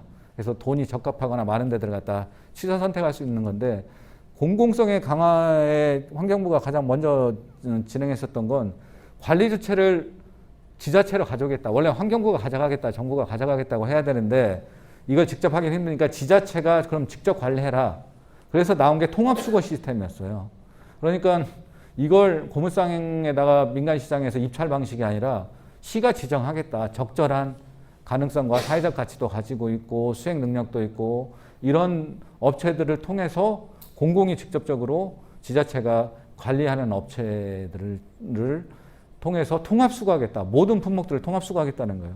그래서 저희들인 전주시는 이미 일부가 공공수거가 되고 있는 입장에서, 그러려면은 앞으로의 방향에 있어서 통합수거를 할 수 있는 데서 우리가 역할을 했으면 좋겠다. 기존의 개개인들로 돼 있는 고물상보다는 우리 사회적 경제 영역이 좀 더 조직적으로 이걸 발빠르게 대응할 수 있지 않을까? 그래서 이 두 가지 영역에 대한 고민이었어요. 하나는 아까 앞에 말씀드렸던 자원순환 관리 도우미에 대한 업그레이드 버전을 가지고 좀 지속적인 일자리를 확보하자.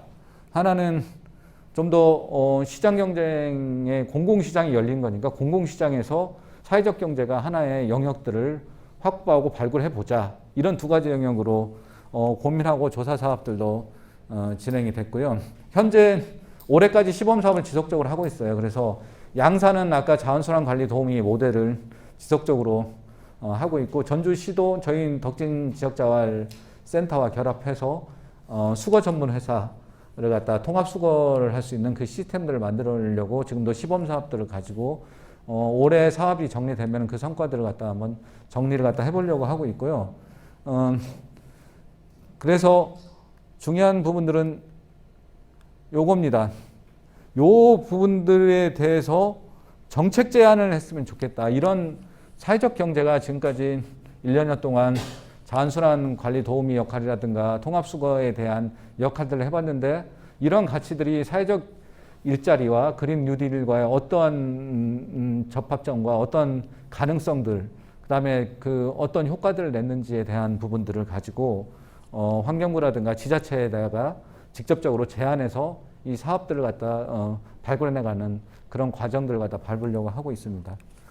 두 번째는 이것 때문에 사실은 제일 바빴던 측면도 있었는데 대기업 업종의 규모와 고도화입니다. 그래서 우리 업종, 자원순환 업종들이 가장 많이 하고 있는 부분들이 물론 뭐 폐지, 파지도 있고 여러 가지 많지만 플라스틱이라는 데들이 플라스틱이 가장 많이 그 전국적으로 확보하고 있고 많이 지금 하고 있는데 그 중에서도 플라스틱 문제가 가장 요즘에 가장 핫하기도 하고 문제의 대안을 갖다 마련하려고 가장 노력하는 측면이 있었고요. 그래서 이 전국에 모여 있는 이런 자원들을 갖다 모을 수 있는 규모와 고도화를 갖다 하자. 그래서 이 품목으로 정해졌던 게 페트였었어요. 페트병. 요즘 가장 핫하죠. 페트. 지금은 뭐 페트병으로 뭘 어떻게든 하려고 뭔 대기업이든 다 혈안이 된 품목이었고요. 다행히 전주 지역에 자원순환 특화단지가 있어요. 그건 전국에서 제1호 자원순환 특화단지인데 이미 인허가라든가 지역 주민의 문제들을 이미 해결돼 놓은 부지이기 때문에 상당히 귀한 부지인 거죠. 그걸 산업환경이 이걸 확보를 갖다 하고 있어요. 그래서 여기다가 그럼 전국에 있는 물량들을 집중해서 좀 만들어 보자. 그러니까 2차 가공. 그전에는 수집 운반 아니면은 그 밴딩 처리한 정도의 수준이었다 그러면 이것들을 가지고 다시 분쇄하고 세척하고 해서 원료화 시킬 수 있는 전 단계까지는 해볼 수 있지 않을까. 그리고 원료의 공급 단계에서는 대기업이 밸류체인에서 상당히 요구하는 수준인 거죠. 그래서 일단은 대기업 밸류체인들이 단순히 도네이션이 아니려면은 적어도 밸류체인에 접근할 수 있는 만큼의 시설과 상품의 가치들을 높여야 할 필요성이 있다 해서 요게 상당히 많이 맞아 떨어졌던 부분이고요. SK 여러 대기업 중에서는 SK가 가장 적극적이었기 때문에 협업을 갖다 동시에 진행했었습니다. 그리고 SK 종합화학이 지금 이름이 바뀌었긴 했지만은 상당히 페트에 관한 열 분해라고 하는데 열 분해를 통해서 기름을 다시 만드는 그런 형태에 상당히 다 가 있어요. 그러니까 쉽게 말하자면은 우리나라 페트가 한 해 생산되는 게 28만 톤이에요. 그러니까 한 해 동안. 근데 SK가 지금 울산에다가 재활용할 수 있는 시스템 만든 게 30만 톤이에요. 그러니까 우리나라의 모든 페트를 다 재활용하겠다. 근데 지금 요즘 말을 많이 하는 장섬유를 통해서 필라멘트 섬유를 통해서 옷을 많이 만들죠. 그것도 상당히 높은 수위의 업사이클이라고 할 수 있는데 이거보다 더 전 단계예요. 이걸 가지고 휘발유, 그러니까 중질유, 보통 우리가 옛날 유화라고 했던 건 아주 그 수준이 낮은 중질유였는데 대기업이 열 분해 기술을 가지고 오면서 쉽게 말하면 휘발유를 만들어낼 수 있는 거예요. 그걸 모노머라고 하는 거예요. 근데 이걸 다시 페트병을 가지고 휘발유를 만들겠다. 그 고급 재질인 이 수준이 와 있다는 거죠. 그래서 그런 수요들이 많이 있었고요. 이 상태를 모노머라고 하고 여기서 한 번 더 가공을 거쳐서 플라스틱을 만들 수 있는 나프타를 만들 수 있는 걸 폴리머라는 과정이라고 하거든요. 그래서 이 두 가지 과정을 했다는 건 지금까지 다운사이클링 됐던 민간 영세업자들이 했던 부분들을 원유 상태로 되돌리겠다는 거죠. 그러니까 상당히 획기적인 부분이고 이외에 사활을 걸었다고 해도 맞는 말입니다. 그래서 이런 밸류체인이나 이런 미래 가치가 우리들이 하고 있는 것들과 굉장히 많았고 그다음에 기존에 SK가 진행했었던 사회적 가치에 대한 활동들이나 CSR이나 이런 부분들과 많이 맞아 떨어졌던 측면이 있었습니다. 예, 그 얘기를 쭉 했었고요. 그 원료는 플라스틱 페트병, 요즘 K 페트병이라 투명 페트병에 대한 얘기가 많은데 이 부분하고 그건 자원순환 사회적 경제 영역 자활, 사회적 기업, 협동조합에서 모을 수 있는 플라스틱 페트병과 전에 다시 말씀드릴 텐데 일회용 컵들도 페트 재질이잖아요. 그래서 이 페트 재질을 모을 수 있는 물량들을 가지고 SK와 VC를 연계해보자 이런 얘기였었고요. 예. 그래서 저희들이 계획하고 있었던 건 연간 2만 톤이었었어요. 연간 2만 톤 정도면은 저희들이 생각하는 경제적 가치, 그러니까 매출로 봐선 이 정도가 한 200억 정도 수준이었었어요. 저희들이 2만 톤 정도 하면은 연간 200억 정도 매출을 올리고, 이 자체가 지속 가능성이나 생존 가능성도 있지만은 결국 이걸 수집해온 업종들에 대해서 다시 순환할 수 있는, 결국은 이걸 가지고 부를 축적하는 게 아니라 결론적으로 이걸 가지고 다시 그 수집 운반하는, 자원순환하는 영역에, 아니면은 다른 사회적 문제를 해결하기 위한 재원으로 쓸 수 있는 굉장히 선순환 구조를 갖다 가지고 있었던 체계들 갖다 만들고 있고, 그게 필요한 물량이 저희들이 2만 톤이라고 고민을 했었고요. 현재를 말씀드리자면은 SK 종합화학하고는 사실은 좀 손절을 했어요. SK 종합화학 자체는 결론적으로 말하자면은 우리가 아니라도 물량을 확보할 수 있는 데가 많은 거죠. 자원순환 경제 기업들이 모을 수 있는 페트의 양보다는 실질적으로는 이미 시장에서 확보할 수 있는 페트 양들이 훨씬 더 많았기도 했고, 이미 울산에 대해서 도시 유전 프로젝트라고 이미 크게 프로젝트를 갖다 하고 있기 때문에 우리 물량 가지고는 소소한 측면인 거죠. 2만 톤 가지고 30만 톤의 규모를 영향을 주기는 어려웠고, 다른 프로토타입이라든가 이런 여러 가지 실험 단계에서 여러 가지 역할을 해주기로 했는데, 그런 역할에서 서로의 이해관계가 맞지는 않았다고 보고요. 그래서 나왔던 부분이 SK 에코플랜트입니다. 저희들이 일회용 페트컵들을 하는 데에서 좀 주도적인 역할을 갖다 하고 있는 데가 SK 에코플랜트인데, SK 에코플랜트는 건설회사예요. SK 건설이 이름을 에코플랜트로 바꿨는데, 기존의 아파트를 만들거나 건물을 만든 데서 지금 환경시설이나 환경 플랜트를 만드는 쪽으로 좀 많이 전향을 한 상태예요. 그래서 환경 시스템에 대한 관심이 굉장히 많아서 자기들은 단순히 플라스틱 페트가 중요한 게 아니라 이 페트를 수거하고 일회용 페트컵을 수거하는 자체의 행위와 이 제도 자체에서 자기네들이 주도적으로 하고 있다라는 그 자체가 더 중요했던 영역이었기 때문에 물질적이나 경제적 가치보다는 이런 제도를 실행할 수 있는 단위를 확보하고 싶었던 것들이 더 컸었거든요. 그래서 지금 한 4-5차례 만나고 뭐 유선 통화를 했는데, 기본적으로는 뭐 넘어야 산이 많긴 하지만은 지분 구성에 대한 고민들을 좀 했었고요. 그래서 우리가 요구하는 어떤 시설 투자와 R&D, 그리고 이 물건들을 갖다 다시 활용할 수 있는 판로, 그러니까 밸류체인 안에 좀 들어갔으면 좋겠다라는 측면이 있었고, 여기는 처리 시스템 구축이에요. 와서 페트컵, 일회용 페트컵을 가지고 경제적 가치를 만드는 것보다는 이쪽은 코스모라고, 이쪽하고도 저희 자주 만났는데, 이 RVM이라는 그 사업권이 있어요. 그건 뭐냐면은 독일의 판트라고 보시면은 자동으로 자판기처럼 그 수거하는 무인회수 시스템 있잖아요. 나중에는 카페나 이런 데서 누가 계속 이걸 받아가지고 하냐고요. 카페에서 커피 만들기도 바쁜데, 일회용 컵 보증금 제도가 되면 이걸 받아가지고 개인이 정보가 들어가야 돼요. 그러니까 내가 컵을 갖다 반납하고 주려면은 일일이 컵에다가 개인 정보를 놔서 스티커를 다 붙여야 되는 거죠. 그리고 버릴 때도 이 스티커를 확인하고 이걸 다시 해야 되는 작업들이 있는 거죠. 근데 이것 자체가 앞으로 장기적으로 하기는 힘드니까 SK 에코플랜트는 여기다가 RVM이라는 그 무인회수 시스템들을 까는 거죠. 근데 이게 거기서 나오는 페트 가지고 사업 수익이 생기는 게 아니라 이거에 관련한 제도기 때문에 여기 제도 유지를 하기 위해서 정부는 비용을 지출해야 되거든요. 그래서 이런 시스템들이 에코플랜트가 전국에서 이걸 깔겠다라는 거고, SK 에코플랜트는 이걸 깔아가지고 오는 게 주 수익이고, 근데 가지고 오는 것들이 페트가 발생할 수밖에 없는 거잖아요. 그 안에 페트가 들어있으니까. 그러려면은 이게 전일적인 체계를 가지고 있었으면 좋겠다. 그래서 다 수거하고 가져오고 수거 시스템까지 만들었는데 이걸 처리할 수 있는 데들이 없는 거죠. 그래서 그러면은 사랑과환경과 같이 이걸 협업을 했으면 좋겠다라는 이 시스템 구축에 많은 관심이 있는 거고요. 그래서 둘 다 회수 사업자예요. 사랑과환경이 얘기하는 건 일회용 페트 컵을 주도적으로 회수하는 시스템도 가지고 있고, SK는 무인회수기를 통한 그 시스템을 가지고 있어서 자원순환보증금관리센터랑 협업들을 갖다 진행을 갖다 하고 있는 상황이라, 근데 이 자원순환보증금관리센터는 역으로 RVM 사업권들에 대한 권한을 가지고 있는 거고, 저희들한테도 재활용 물량을 배정할 수 있는 쿼터권을 가지고 있는 거죠. 그러니까 서로 물리는 거죠.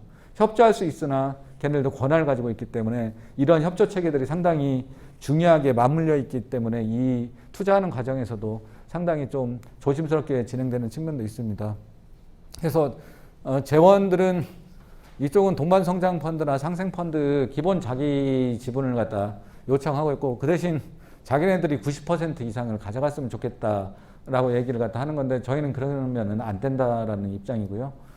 자기네들은 주도권들을 좀 많이 가져가고 싶고 하고 있는 상황이고 저희들은 벤처나 아니면은 벤처 캐피탈이나 사모펀드들을 접근들이 요즘에 많이 하고 있어요. 그래서 사회적 정책 자금, 환경 정책 자금도 있는데 이러한 펀드들을 통해서도 지분을 갖다 좀 모으는 작업들을 갖다 지금 진행 중이고 있습니다. 그래서 아마 내년 초 정도 되면은 조금 결론이 좀 날 것 같고요. 내년 정도는 저희들도 삽을 퍼야 되는 상황이 있습니다. 그리고 마지막 일회용 컵 보증금 제도인데 아까 설명드린 대로 지금 한 컵당 70원 정도 아마 보증금들이 될 거예요. 종이컵이든 플라스틱 컵이든 카페에 가서 할 때는 그걸 내야 되는 거죠. 맥주병이랑 똑같습니다. 그래서 이걸 반환했을 때는 그 보증금을 갖다 다시 돌려받는 이 사업인데 맥주병이야 서로 가져가려고 하는 데들이 많은데 이걸 누군가는 해줘야 되는 거죠. 회수 시스템이 되게 중요한 거예요. 그러려면은 누군가는 회수를 갖다 해줘야 되는 거고 그리고 전국적인 규모라는 거예요. 전국적으로 이걸 다 회수해야 되는 시스템이니까 상당히 쉬운 구조가 아닌 거죠. 그래서 이 회수 시스템 했는데 시스템을 구축하는데 파트너들이 상당히 중요한 거고 그래서 이걸 저희들이 사회적 일자리 뉴딜 차원에서 접근을 갖다 해서 많은 일자리 창출이 가능할 거라고 저희들이 고민을 갖다 해서 접근을 했고요. 요건 아까 전문 사업단들을 갖다 구성해서 카페를 갖다 일일이 다 도는 거죠. 그래서 이걸 수거하는 시스템인데 내년 6월부터는 이 수거에 관련한 비용을 받아요. 그리고 이걸 수거하면 아까 제가 말씀드렸다시피 이것도 한 800원에서 1000원 정도 키로에. 그러니까 일반 파지의 10배 가까운 가격들의 거래가 되는 거죠. 그래서 이런 구조의 경제적 가치와 또 이걸 회수하는 데선 사업자에 대한 비용들을 갖다 지원받고 그 지속성들을 유지할 수 있는 시스템이고요. 예. 그래서 저희들은 이 측면을 자활을 베이스로 했어요. 지금 노인 일자리도 있고 여러 사회적 경제 영역이 있긴 하지만은 이걸 좀 구축할 수 있고 전국적으로 좀 많이 수행할 수 있는 능력들이라든가 상황들이 펼쳐져 있는 것들이 좀 자활 중심으로 펼쳐져 있어서 자원순환보증금관리센터와 사회적 경제 대응 TF팀을 좀 만들어서 그 소통을 하고 있고 이 자체가 단순히 개별 기업들이 전략적으로 해서 가져오는 게 아니라 업종 전체 자활이 전체적으로 진행을 해서 어느 정도 권역들을 확보해 오는 것들을 구체적으로 목표로 하고 있고요. 예, 이런 것들을 전북 지역, 전주 지역에서 먼저 시범 사업들을 갖다 진행을 갖다 했었고요. 그래서 요게 사랑과 환경과 지역 자활, 광역 자활들이 뭉쳐진 그림들을 갖다 만들었어요. 그래서 단순히 기존에 있는 페트컵을 수거하는 데서 좀 확장을 좀 시켜서 커피 원두를 공급하고 로스팅해서 공급하는 체계와 그 다음에 커피박, 커피 찌꺼기를 수거하는 부분, 그 다음에 아이스팩 이렇게 영역들을 갖다 확장을 해서 좀 더 사업의 확장성이나 지속 가능성들을 좀 높여보자. 그리고 단순히 수지 운반만 하기에는 그 부산물들이 너무 아깝기도 했고 이런 2차 부산물들이 요즘에 가장 또 각광을 받고 있는 업사이클링 소재기도 하고 해서 저희들이 결합을 했고요. 구체적으로 사랑과 환경 역할은 자원순환보증금관리센터와 사랑과 환경이 사실은 계약 주체예요. 그러니까 자활 시스템이 있긴 한데 자활이 명확하게 사업자의 권한들을 많이 가지고 있지는 않아요. 그리고 환경 인허가에 대한 라이센스가 없다 보니까 접근하기가 좀 어려운 구조예요. 그래서 자활이 환경부나 자원순환보증관리센터가 요구하는 수준의 자격과 지휘를 하기는 어렵기 때문에 사랑과 환경이 들어가서 일회용 컵 회수 사업에 대한 주체가 되는 거죠. 그래서 단순히 한 개 기관 지역만 하는 게 아니라 전북 지역, 전남권 권역, 많게는 호남 권역까지 이렇게 확장해서 큰 범위로 할 예정이고 나중에 지역적으로 분할이 된다고 한다면 뭐 호남권 지역의 사회적 경제 기업과 자활 아니면 뭐 노인 일자리든 이런 식으로 그 네트워크를 구성해서 이걸 하려고 하고 있고 실제 이제 다음 주에 또 보기로 했는데 일회용컵 보증금 제도 관련 시범 사업을 하고 있어요. 내년 6월 달인데 지금 이 제도의 문제가 뭐고 얼마 만에 비용이 들어가고 그리고 사회적 경제 영역이 이걸 또 수행해낼 수 있을까에 대한 의문들도 있고 그래서 회수 사업들에 대한 시범 사업을 하고 있는데 이게 전국적으로 전주만 하고 있어요. 그래서 뭐 이쪽에서는 전주만 해서 이걸 통해서 사회적 경제 영역이 전반적으로 이걸 갖다 가능할 수 있을 것이고 그 다음에 시스템들의 유지하는데 비용들이 얼마 정도가 적절할 것인가를 용역을 갖다 줬어요. 그래서 전북대에다 용역을 줬고요. 그래서 저희들이 같이 결합하면서 많은 책임감들을 느끼고 있어요. 그래서 이거에 대한 좋은 결과들을 내와야 내년도에 사회적 경제 영역들이 적어도 시장의 30% 이상들을 확보해서 이 좀 안정적인 일자리를 갖다 구축하자 이런 시스템을 가지고 있고요. 그래서 이 시스템에 대해서 상당히 전북 지역 공공기관 협의체에서나 이런 데서도 상당히 많은 지원들을 해줬어요. 물론 이 시범 사업을 갖다 진행하게 된 결정적인 부분들은 사회적기업진흥원에서 그 시범 사업에 대한 직접적인 예산들도 확보를 해서 지원을 해줬던 것들도 크고요. 저희 사람관경에서도 차량이라든가 아니면은 시설에 대한 운영비라든가 아니면은 그 보증금, 작업장에 대한 보증금이나 월세를 지원하고 있어요. 그래서 이 일은 잘 될 수밖에 없다라고 저는 판단이 드는 게 지원할 수 있는 체계들이 상당히 많이 있고 여러 사회적 경제 주체들이 결합이 돼 있기 때문에 상당히 지원 체계들도 단단하고 사업 가능성이나 이후에서 발전 방향들도 나쁘지 않다라는 측면에서 눈여겨보고 있고 지금 힘있게 준비를 하고 있고요. 그 두 번째가 또 사업 확장성의 지속성들이 아까 좋아요. 그래서 이쪽 각 지역 자활들에서 업사이클링 제품들을 갖다 상당히 만들어내는 출시. 그래서 이쪽 공공기관 협의체에서 차량들이나 운영비도 지원해줬지만은 그 기계들, 할 수 있는 기계들이라든가 보관장치, 냉동고, 건조기 이런 것들을 갖다 구입을 해줬어요. 이 자체가 이렇게 되다 보니까 커피밥 자체 가지고 업사이클링 할 수 있는 제품, 그다음에 플라스틱 방앗간, 카페를 갖다 하면서 상당히 많은 플라스틱들이 많이 발생하거든요. 그걸 확장시켜서 제품을 만드는 것. 그다음에 아까 박준영 센터장이 얘기했지만은 다회용기 공급하거나 세척 사업 이건 이미 다른 주요 커피숍에서 아예 일회용 컵들을 갖다 판매를 하지 않는 그러니까 스타벅스 같은 경우 지금 30개 매장 서울시에서 시범 운영하고 있지만은 내년도에서는 전면적으로 아예 일회용 컵들을 만들어내거나 공급하지 않겠다라고 나와 있는 측면이 있거든요. 이건 뭐냐면은 결국 어느 정도는 지속이 되겠지만 장기적으로 보면은 다회용기 공급이라든가 세척 사업으로 결국은 트래시버스터나 뭐 뽀득이나 이런 기존에 했었던 사업들로 확장할 수밖에 없다. 그래서 자연스럽게 카페 사업에 관한 부분들을 연관관계를 가져가면서 사업을 갖다 전반적으로 전환시켜 나가는 이후 사업들까지 병행을 해서 생각보다 사업들 내용들이 탄탄하고 지속할 수 있는 여러 요소들이 있는 것 같습니다.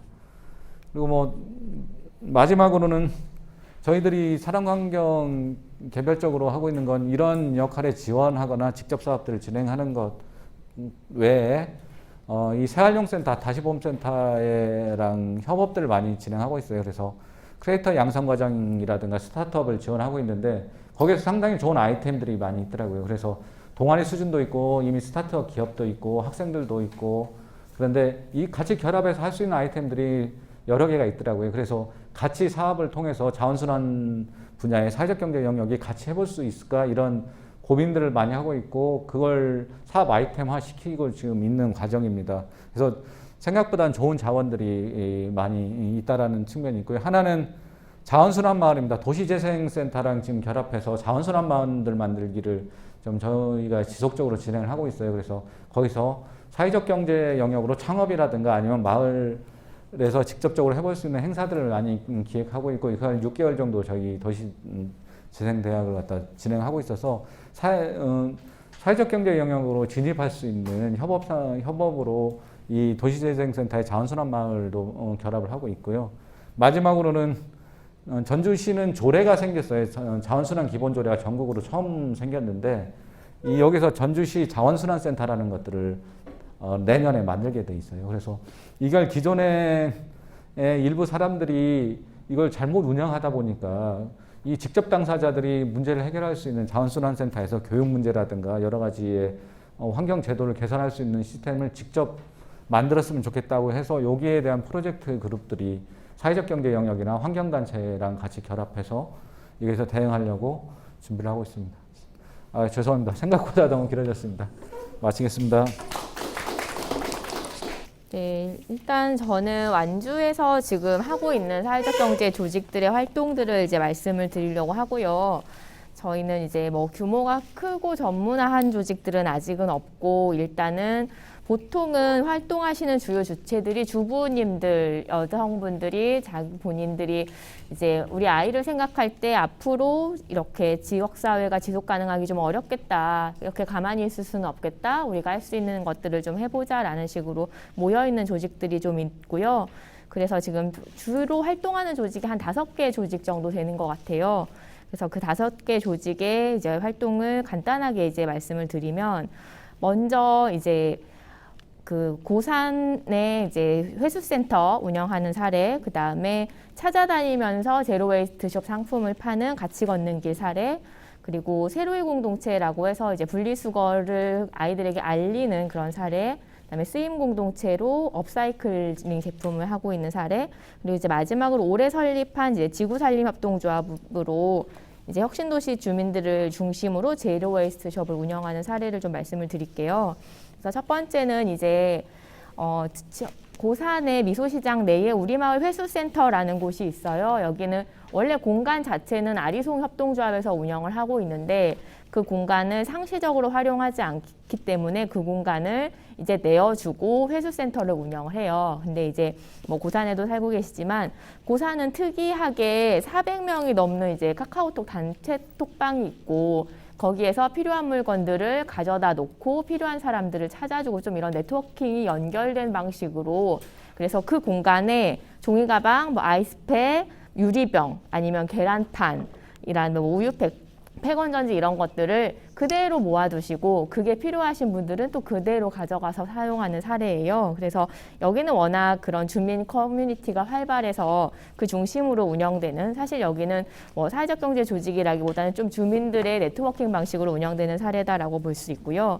그다음에 두 번째 사례는 이제 제로 웨이스트 숍이라고 요즘에 이제 아까 플라스틱을 사용하지 않는 상품들이 많이 있잖아요. 이 상품들을 사실은 원래는 숍을 열고 싶은데 아직은 이제 장소를 운영할 만한 그런 비용적인 부분이나 이런 것들이 안 돼서 이 친구들이 이제 저희한테서, 저희가 이제 탑차를 가지고 있거든요. 차량 회사 이제 네트워크 조직에서 탑차를 가지고 있고, 여기에서 탑차를 빌려서 그 탑차에서 이제 주요 거점들, 뭐 로컬푸드 매장이나 뭐 이제 지역사회의 이런 읍사무소 이런 곳들을 찾아다니면서 이런 제로웨이스 상품들을 소개하고 판매하고, 그다음에 회수할 수 있는 것들을 회수하고, 이런 역할들을 했던 이제 친구들이 있어요. 그래서 이제 같이 걷는 길이라는 이제 모임을 만들고 이제 제로웨이스 숍을 운영하면서, 그러면서 이제 돌아다니면서 사람들의 반응을 보고 이야기를 듣고 그 피드백을 잘 정립해서 지금은 이제 제로웨이스트 숍을 구축하기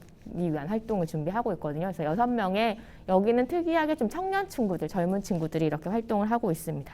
그래서 환경운동 자체도 하고 있고요. 앞으로는 이제 샵인샵 형태로 출발을 하지 않을까 싶습니다. 그리고 이제 세 번째 말씀드리고 싶은 공동체는 세로이 공동체라고 하고요. 여기에서는 이제 처음에 저희가 이제 사회적 경제 단계별 지원 사업에서 첫 번째로 이제 업사이클링 지도자 양성 과정이 있어요. 그래서 이런 것들을 해보려고 하는 자격증을 취득을 하고, 이제 공모 사업을 통해서 이런 이제 분리수거함 제작들을 하고, 그리고 최근에 직접적으로 어떤 활동을 하시는가 봤더니 아까 말씀하셨던 것과 마찬가지로 최근에 이제 환경과 이런 것에 대한 교육에 대한 수요가 많아져서 이제 보통 환경이나 올바른 분리수거법에 대한 강습을 하시고, 그 강습한 결과를 토대로 아이들과 같이 이제 업사이클이나 제로웨이스트를 실천해보는 그런 활동들을 같이 하고 계십니다. 그리고 네 번째는 이제 쓰임 공동체라고 해서 여기는 좀 바느질 중심으로 많이 활동을 하시고요. 이제 여기는 이제 여성세일센터라는 곳에서 교육 과정에서 이제 업사이클링을 하시는 분들을 교육을 했어요. 근데 이분들이 이제 교육생으로 남지 않고 이 일을 지속하게 하기 위해서 공동체를 조성을 했고요. 여기는 이제 공방을 지금 오픈을 하셔서 계속 업사이클링을 하고 계시고, 아까 뭐 플라스틱 페트병으로 만든 천을 구입하셔서 그걸로 이제 업사이클 제품을 만든다던가, 아니면 이렇게 헌옷을 수거해주는, 이따가 뒤에 나오는 제로웨이스트 숍에서 이제 헌옷을 수거해오는데, 그 중에서 이제 뭐 파우치라던가 머리끈이라던가 이런 것들을 재활용할 수 있는 원단들을 골라서 업사이클링 제품을 만드는. 그래서 실제적으로 수행 공동체는 최근에 봤을 때 디자인도 많이 업그레이드 됐고 가격도 좀 합리적이 되었더라고요. 뭐 가방도 한 3, 4만 원대 정도로 충분히 구매 여력이 있는 상품들이 나와서 여기는 그 정도로 이제 상품이 활성화될 수 있겠다 싶고요.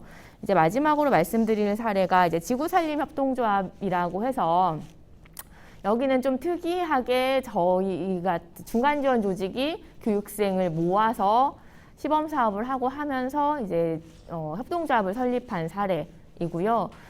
또 특이한 건 기존에 운동권적 성격이 없었던 그냥 보통의 주부님들이 모여서 활동을 하고 있다라는 점이 좀 특이한 것 같아요. 그래서 저희가 이제 연초에 혁신도시에서 환경 문제나 좀 공유 경제에 관심 있는 주민들을 대상으로 강좌를 열었고, 여기에 이제 강좌를 열 때 주부들이 참석해야 되니까 아이들을 봐줄 수 있는 이제 돌봄 공간을 만들어서 엄마들이 좀 적극적으로 참여를 하셨어요. 그래서 그 엄마들이 참여하면서 계속 이제 환경에 대한 문제에 포커싱이 맞춰지고, 이거는 좀 심각한 문제로 봤고 우리가 좀 지속 가능한 활동을 해야 되겠다는 의견이 좀 많이 모아졌고요.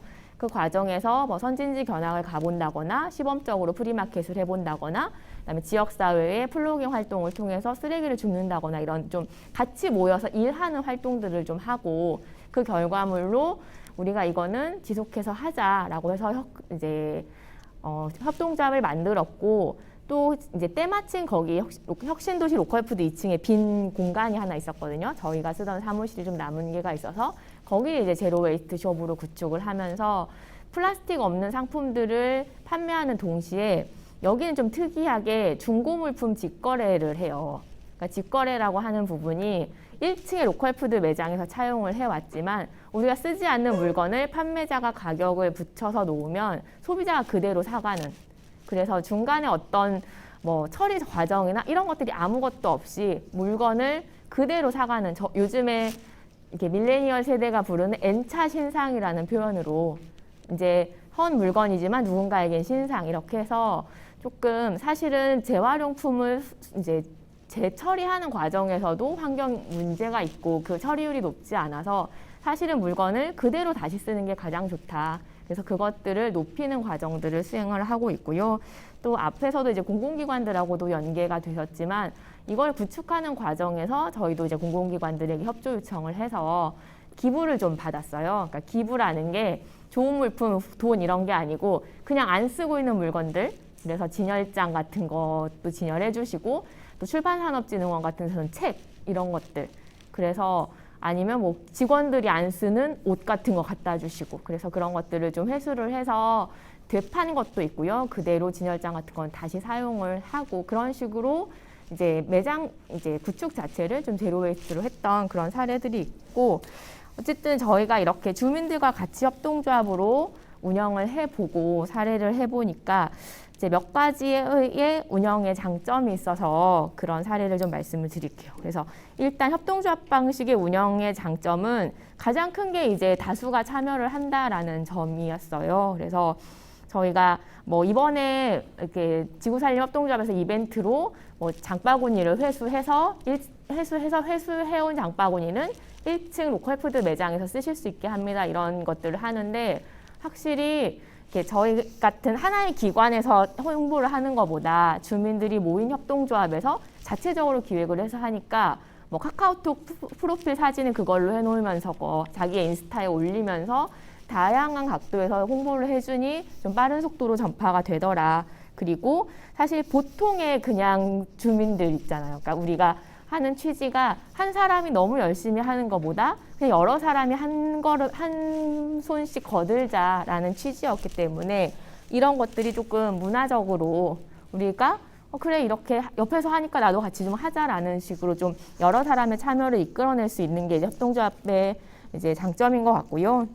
그리고 두 번째 장점은 좀 운영의 지속 가능성 측면인 것 같아요. 그러니까 기존의 운동적인 성격, 이제 캠페인적인 성격들로 진행됐던 것들은 사실은 내가 시간을 쓰고 비용을 써야 지속될 수 있는데 여기에 협동조합 방식은 어떻게든 각각의 수익 모델들이 다 있어요. 수수료를 받던지 아니면 나의 임가공비를 받아서 상품을 팔던지 이런 식으로 해서 최소한의 운영비와 인건비는 나올 수 있는 시스템으로 가고 있기 때문에 그래서 아까 뭐 이런 제로웨이스트숍 같은 경우는 그런 지역에서의 제로웨이트 상품들을 판매를 하고 그 판매 과정에서의 수수료, 그 다음에 아까 중고 물품을 그대로 파는 것들에서도 그러니까 판매자와 소비자를 직접 이어주지만 그 과정에서의 운영 수수료 정도는 취를 하면서 이제 운영 주체가 지속 가능하게 운영할 수 있도록 하고 있다라고 하고요. 그 다음에 이제 사회적 경제 영역은 최근에는 이제 많은 협업이 좀 용이해졌어요.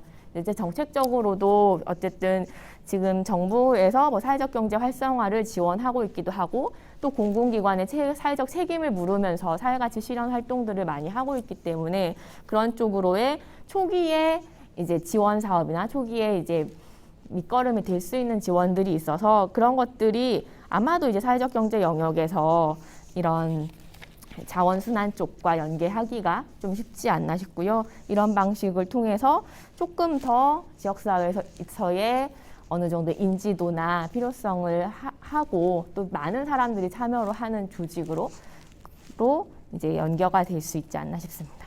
네, 이 정도로 사례 발표를 마치겠습니다. 네. 반갑습니다. 저는 지난 사회적경제지원센터에서 일을 하고 있습니다. 다른 데처럼 뭐 많은 일들을 아직 하지는 못했어요. 2년 됐으니까. 그런데 이제 지금 지난해 어떤 큰 그림이 필요할 때가 되었다라고 생각이 되어서 제가 세 가지에 가장 중점을 두고 있습니다. 하나는 산. 진안은 82%가 산림으로 구성되어 있고, 그리고 수계가 금강과 섬진강이 흘러나가는 수계를 가지고 있습니다. 그리고 우리나라의 5번째로 큰 용담댐이라고 하는 댐이 있고요. 그리고 이제 농촌 공동체인데 저희가 316개의 마을로 이루어져 있는데 마을 지원센터에서 지원을 받았거나 교육을 받았거나 5단계까지의 마을 만들기 시스템 안에서 5단계까지 올라간 마을이 66개입니다. 그런데 그 66개의 마을 중에 대부분이 갈등이 유발되어 가지고 싸움하고 고발 고소전이 이루어지면서 실제적으로 엄청난 자금이 투여되어서 남아있는 마을, 공동체성이 좀 살아있고 뭔가 가능성이 있겠다는 데는 단적으로 찍으면 딱 두 군데, 동양마을과 원현장마을 이렇게 되어 있습니다. 저희가 조사를 해보니까. 그래서 과연 이것을 어떻게 물과 산과 공동체를 어떻게 협업으로 묶어낼까, 이 고민을 했고, 그런 가운데에서 저희가 이번에 의회와 행정에게 이제 제안을 하게 됐습니다. 그래서 그 핵심 사안으로 2년 전부터 농민들 중심으로, 귀농 농민인데 11명이 모여가지고 준비한 게 우드칩농법이에요. 자연농농법. 진안은 고령자가 36%입니다. 그러니까 초초 고령화 사회여서 이제 농사 지을 사람이 없는 겁니다. 그런데 80이 되어도 농사를 지어야 되는 상황이어서 이 사람들이 제초하다가 돌아가시게 생긴 거예요. 그래서 제초하지 않는 방법의 농법이 필요하겠다라고 생각을 했고, 그게 바로 이제 자연농 플러스 우드칩농법입니다. 그래서 그걸 활성화하기 위해서 이번에 이제 제안을 하게 된 건데, 그 우드칩농법을 통해서 마을을 한번 살려야 되겠다. 그리고 농민들이 농사는 죽을 맛이 나는 게 아니라 좀 즐겁게 기쁘게 농사 짓는 방식을 선택하자라고 해가지고 우드칩농법을 지금 준비를 하고 있고, 4개의 농장이 이제 운영을 하고 있습니다. 그래서 노지에서 약 4,000평 정도의 땅을 우드칩으로 다 도포하고 멀칭을 하지 않는 겁니다. 우드칩이 멀칭 기능을 하는 거고 비닐을 사용하지 않고 비료 사용하지 않고 실제 이제 이걸 고민했던 건 탄소 제로와 관련이 있습니다. 탄소의 배출량이 가장 많은 게 우리가 잘 알고 있는 대로 에너지를 생산하기 위해서 그 탄소를 배출하는 게 27%예요. 탄소 전체 배출량이 27%. 그리고 제조업에서 제조하다가 나오는 게 31%. 그 다음에 놀랍게도 농업을 통해서 나오는 게 21.5%입니다. 탄소의 엄청난 발생량이 농업에서 발생한다는 거죠. 그건 뭐냐면 경운 때문에 발생하는 겁니다. 그래서 이 경운을 하지 않아야 농촌이 살 수 있다라고 하는 차원에서 탄소 제로화를 만들어내야 된다. 그럼 농민들 전 세계 생산량의 80%를 누가 공급하냐면 대농이 공급하는 게 아니고 소농들이 공급하고 있습니다. 그럼 지난 같은 경우에는 3,000평 이하자들인데 대부분 소농이죠. 그분들이 편하게 농사 지으면서 윤리적 소비를 하고 윤리적 생산할 수 있는 건 뭐냐? 비료를 쓰지 않는 방식이고 탄소를 배출하지 않는 것이고 즐겁게 농사 짓는 방법이다라는 차원에서 우드칩 농법을 지금 공급하기 위해서 산림의 부산물, 버려지는 격가지들 이런 걸 가공하는 거죠. 그래서 그걸 도포하게 되면 땅 속에 있는 탄소가 발생하지 않습니다. 43년 동안 탄소 배출량의 대부분 2탄에서 나왔어요. 2탄이 43년 동안 나오는 탄소량과 똑같았습니다. 그래서 2탄을 사용하면 안 돼요. 2탄은 탄소의 아주 근본적 이 배출의 밑바탕에 깔려 있습니다. 그래서 2탄을 사용하지 않고 경운을 하지 않으려면 결국 산림에서 나오는 부산물을 도포를 해가지고 거기 탄소를 더 집어 넣어야 되는 그 현황이 되는 것이죠. 그래서 그걸 이번에 지금 저희 산림과 농업이라고 하는 단체를 만들었고 이 단체가 예비협동조합인데 그 예비협동조합들이 이제 내년 정도면 협동조합으로 전환하고 산림 부산물을 통해서 소농들에게 부산물을 제공해주고 진안지역 전체를 자연농으로 전환하고 여기 소농들이 생산하는 것을 로컬푸드에 납품할 때 탄소 제로화 로컬푸드로 나가는 겁니다. 그런 시스템을 구축해야 된다라고 하는 것이 저희들 계획에서 지금 뭐 내일 모레 또 선진지 견학을 좀 다니면서 18명 정도가 내일 모레를 출발하게 되는데 그런 농법을 하나 한다라는 거였고 또 하나는 물의 문제입니다. 물. 섬진강이 하동에 내려가면 지리산을 지나서 하동에 가면 1급수가 됩니다. 곡성을 지나서 하동 내려갈 때 1급수. 진안에서는 3급수입니다. 발원지가 28km인데 발원지부터 썩어서 나가는 겁니다. 단 이 썩어서 나가는 물이 지리산을 거치면서 1급수로 전환이 돼요. 왜 썩냐? 그것은 인삼의 문제입니다. 인삼에다가 엄청난 질소질 비료를 투여한다는 것과 농사를 지을 때 비료를 넣기 때문에 그 부산물들이 물속에서 부영양화가 되면서 물이 썩어가는 거죠. 그러면 이 물을 정제를 해야 되는데 정제할 수 있는 방법이 없습니다. 엄청난 예산을 투자해서 강물 옆에 이제 물을 하수를 처리를 해야 되는데 그런 문제가 할 수가 없기 때문에 저희들이 고민하는 것은 물과 함께 할 수 있는 산업이 필요하다라고 하는 거였고 진안이 가장 적기로 할 수 있는 게 뭘까 하는 게 이제 플라이 낚시입니다. 해양수산부에서 지금 육성하려고 하는 플라이 낚시인데 우리나라의 낚시 인구가 1,000만 명입니다. 거기에다 더 플러스 더 이렇게 좋게 해준 게 뭐냐면 도시 낚시꾼인가요? 도시어부가 되면서 200만이 막 늘어나고 있어요. 그런데 그건 일반 낚시꾼들입니다. 떡밥을 넣어가지고 물에다 던져가지고 집어를 하고 고기를 낚는 거고요. 플라이 낚시는 루어예요. 그래서 미늘이 존재하지 않습니다. 그리고 잡았다가 다시 살려주는 거예요.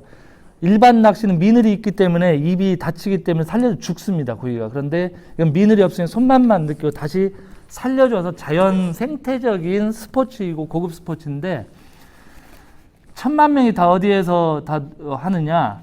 중부 이북이에요. 그러니까 충청남북도 이상에서만 이 낚시를 하고 있습니다. 그런데 두 개의 수계를 가지고 있는 진화는 존재하지 않는다는 거. 가장 이 플라이 낚시에 맞는데, 근데 저희 동양 선수권이 2명이나 1위하고 3위가 우리 진안에 있어요.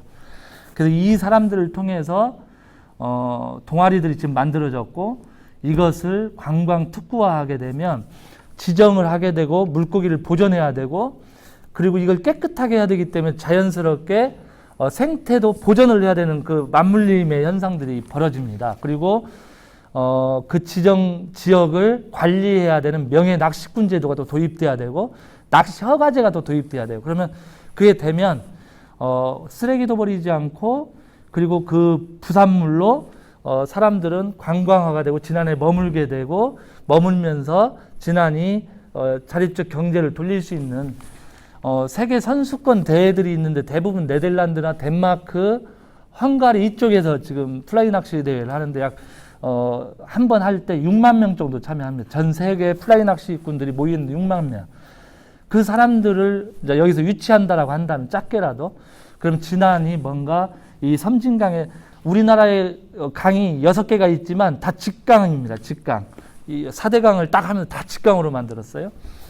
유일하게 살아남은 데가 섬진강입니다. 사행천으로 그대로 살아남은 데. 그래서 사행천에서만 이 플라이 낚시가 가능하기 때문에 그래서 그 두 가지를 지금 핵심으로 놓고, 마지막 이런 모두를 결합하는 방식이 마을을 살아야 이만해서 이제 인구가 유입될 터인데, 이 공동체를 어떻게 살릴 것이냐의 핵심이 커뮤니티 케어를 하자라고 하는 부분이어서, 마을 관리 협동조합을 통해서 커뮤니티 케어를 만들어내고, 커뮤니티 케어면 마을의 주민이 양로원을 안 가고 그 마을에 있는 커뮤니티 케어 안에서, 하우스에서 같이 살고, 자기 집은 내놓게 되면 행정에 리모델링 해가지고 귀농자들이 그 안에서 살 수 있게 하고, 이 귀농자가 마을 기업 또는 마을 협동조합 이런 데 들어와서 일을 하게 해서 유연하게 돌아가는 시스템.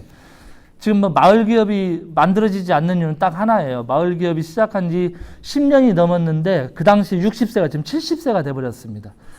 노령화는 계속 되는데, 새로운 일자리 일을 창출하고 활동해야 될 청년은 없고, 이분들이 가장 이제 지친 거예요. 그래서 마을 기업이 될 수 있는 상황들이 안 되다 보니, 그러려면 그 마을에 젊은 인구들이 들어오게 해야 되는데, 그것은 커뮤니티 케어가 되어야만. 그래서 내가 이 마을에 들어오면 여기에 살다가 이 마을의 공동체 안에서 만들어진 공동체의 요양소 또는 우리 그냥 통합 돌봄을 통해서 거기에서 객사하지 않고 마을에서 죽는 거, 대부분 요양원에 가면 객사잖아요.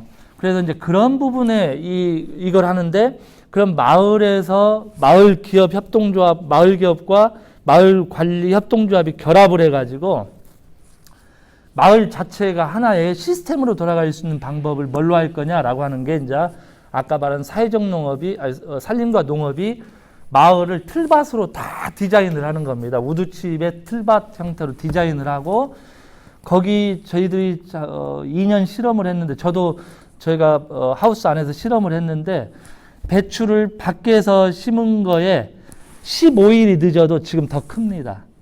우드칩으로 하게 되면. 물은 한 2번만 딱 주고 아예 안 줘도 우드칩에는 물을 그대로 가지고 있기 때문에 자연스럽게 삽니다. 하우스 28도 올라가도 시들지가 않아요. 그리고 고추도 실험했는데, 고추대가 한 이 정도 됩니다. 지금 3m까지 컸고. 그래서 우드칩 농법이 대단히 좋을 수 있다. 그리고 잡초는 안 나니까 고령자들도 같이 할 수 있는 거고, 그런 부분에서 이 세 가지가 공동체도 결국 우드칩으로 결합이 되면 연세 드신 분들이 그 안에서 노동을 통해서 생산된 물품을, 로컬 푸드는 지금 우리 진안 로컬 푸드는 사실 육가공에서 돈을 다 벌고 60억 정도 버는데, 농산물은 거의 존재하지 않아요. 다 돼지하고 소고기에서 지금 다 나가고 있는데, 그런 소농들이 발전하게 되면 종류들이 다양해지니까 훨씬 판매하기도 좋고, 그 다음에 진안만의 탄소 제로와 농산물이라고 하는 브랜드를 가진다고 한다면, 진안이 정말로 작은 인구를 가지고 있지만 마을마다 특수성을 연계해 가지고 묶어낸다고 한다면 가능성이 있겠다 생각이 되어서, 이 세 가지 산수지 해서 이 세 가지를 지금 묶어내고 있고, 이번에 어제 월요일 날이죠. 15일 날 이 제안서를 의회에 제출했고 군수에게는 저희가 따로 보고를 했습니다. 그래서 이것을 살려서 지난해 새로운 경제 시스템을 구축을 하자.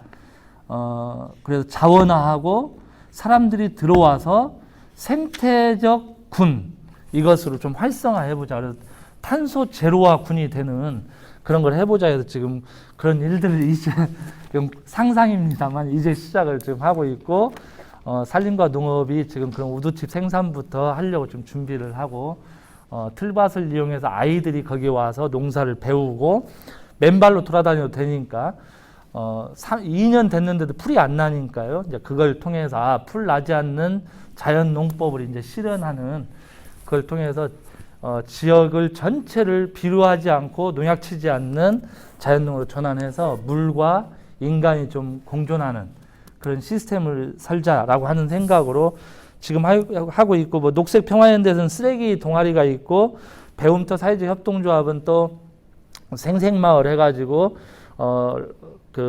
쓰지 않는 물건을 이렇게 공유하고 나누고 하는 그런 것들은 각각 여러 가지로 있지만 그 큰 우산이 있어야 그 밑에 같이 살아남기 때문에 저희가 이제 사회적경제지원센터에서는 어떤 큰 그림으로서의 산수지라고 하는 그 문제를 가지고 지금 접근을 하고 그것을 준비하고 그러고 있습니다. 이상입니다.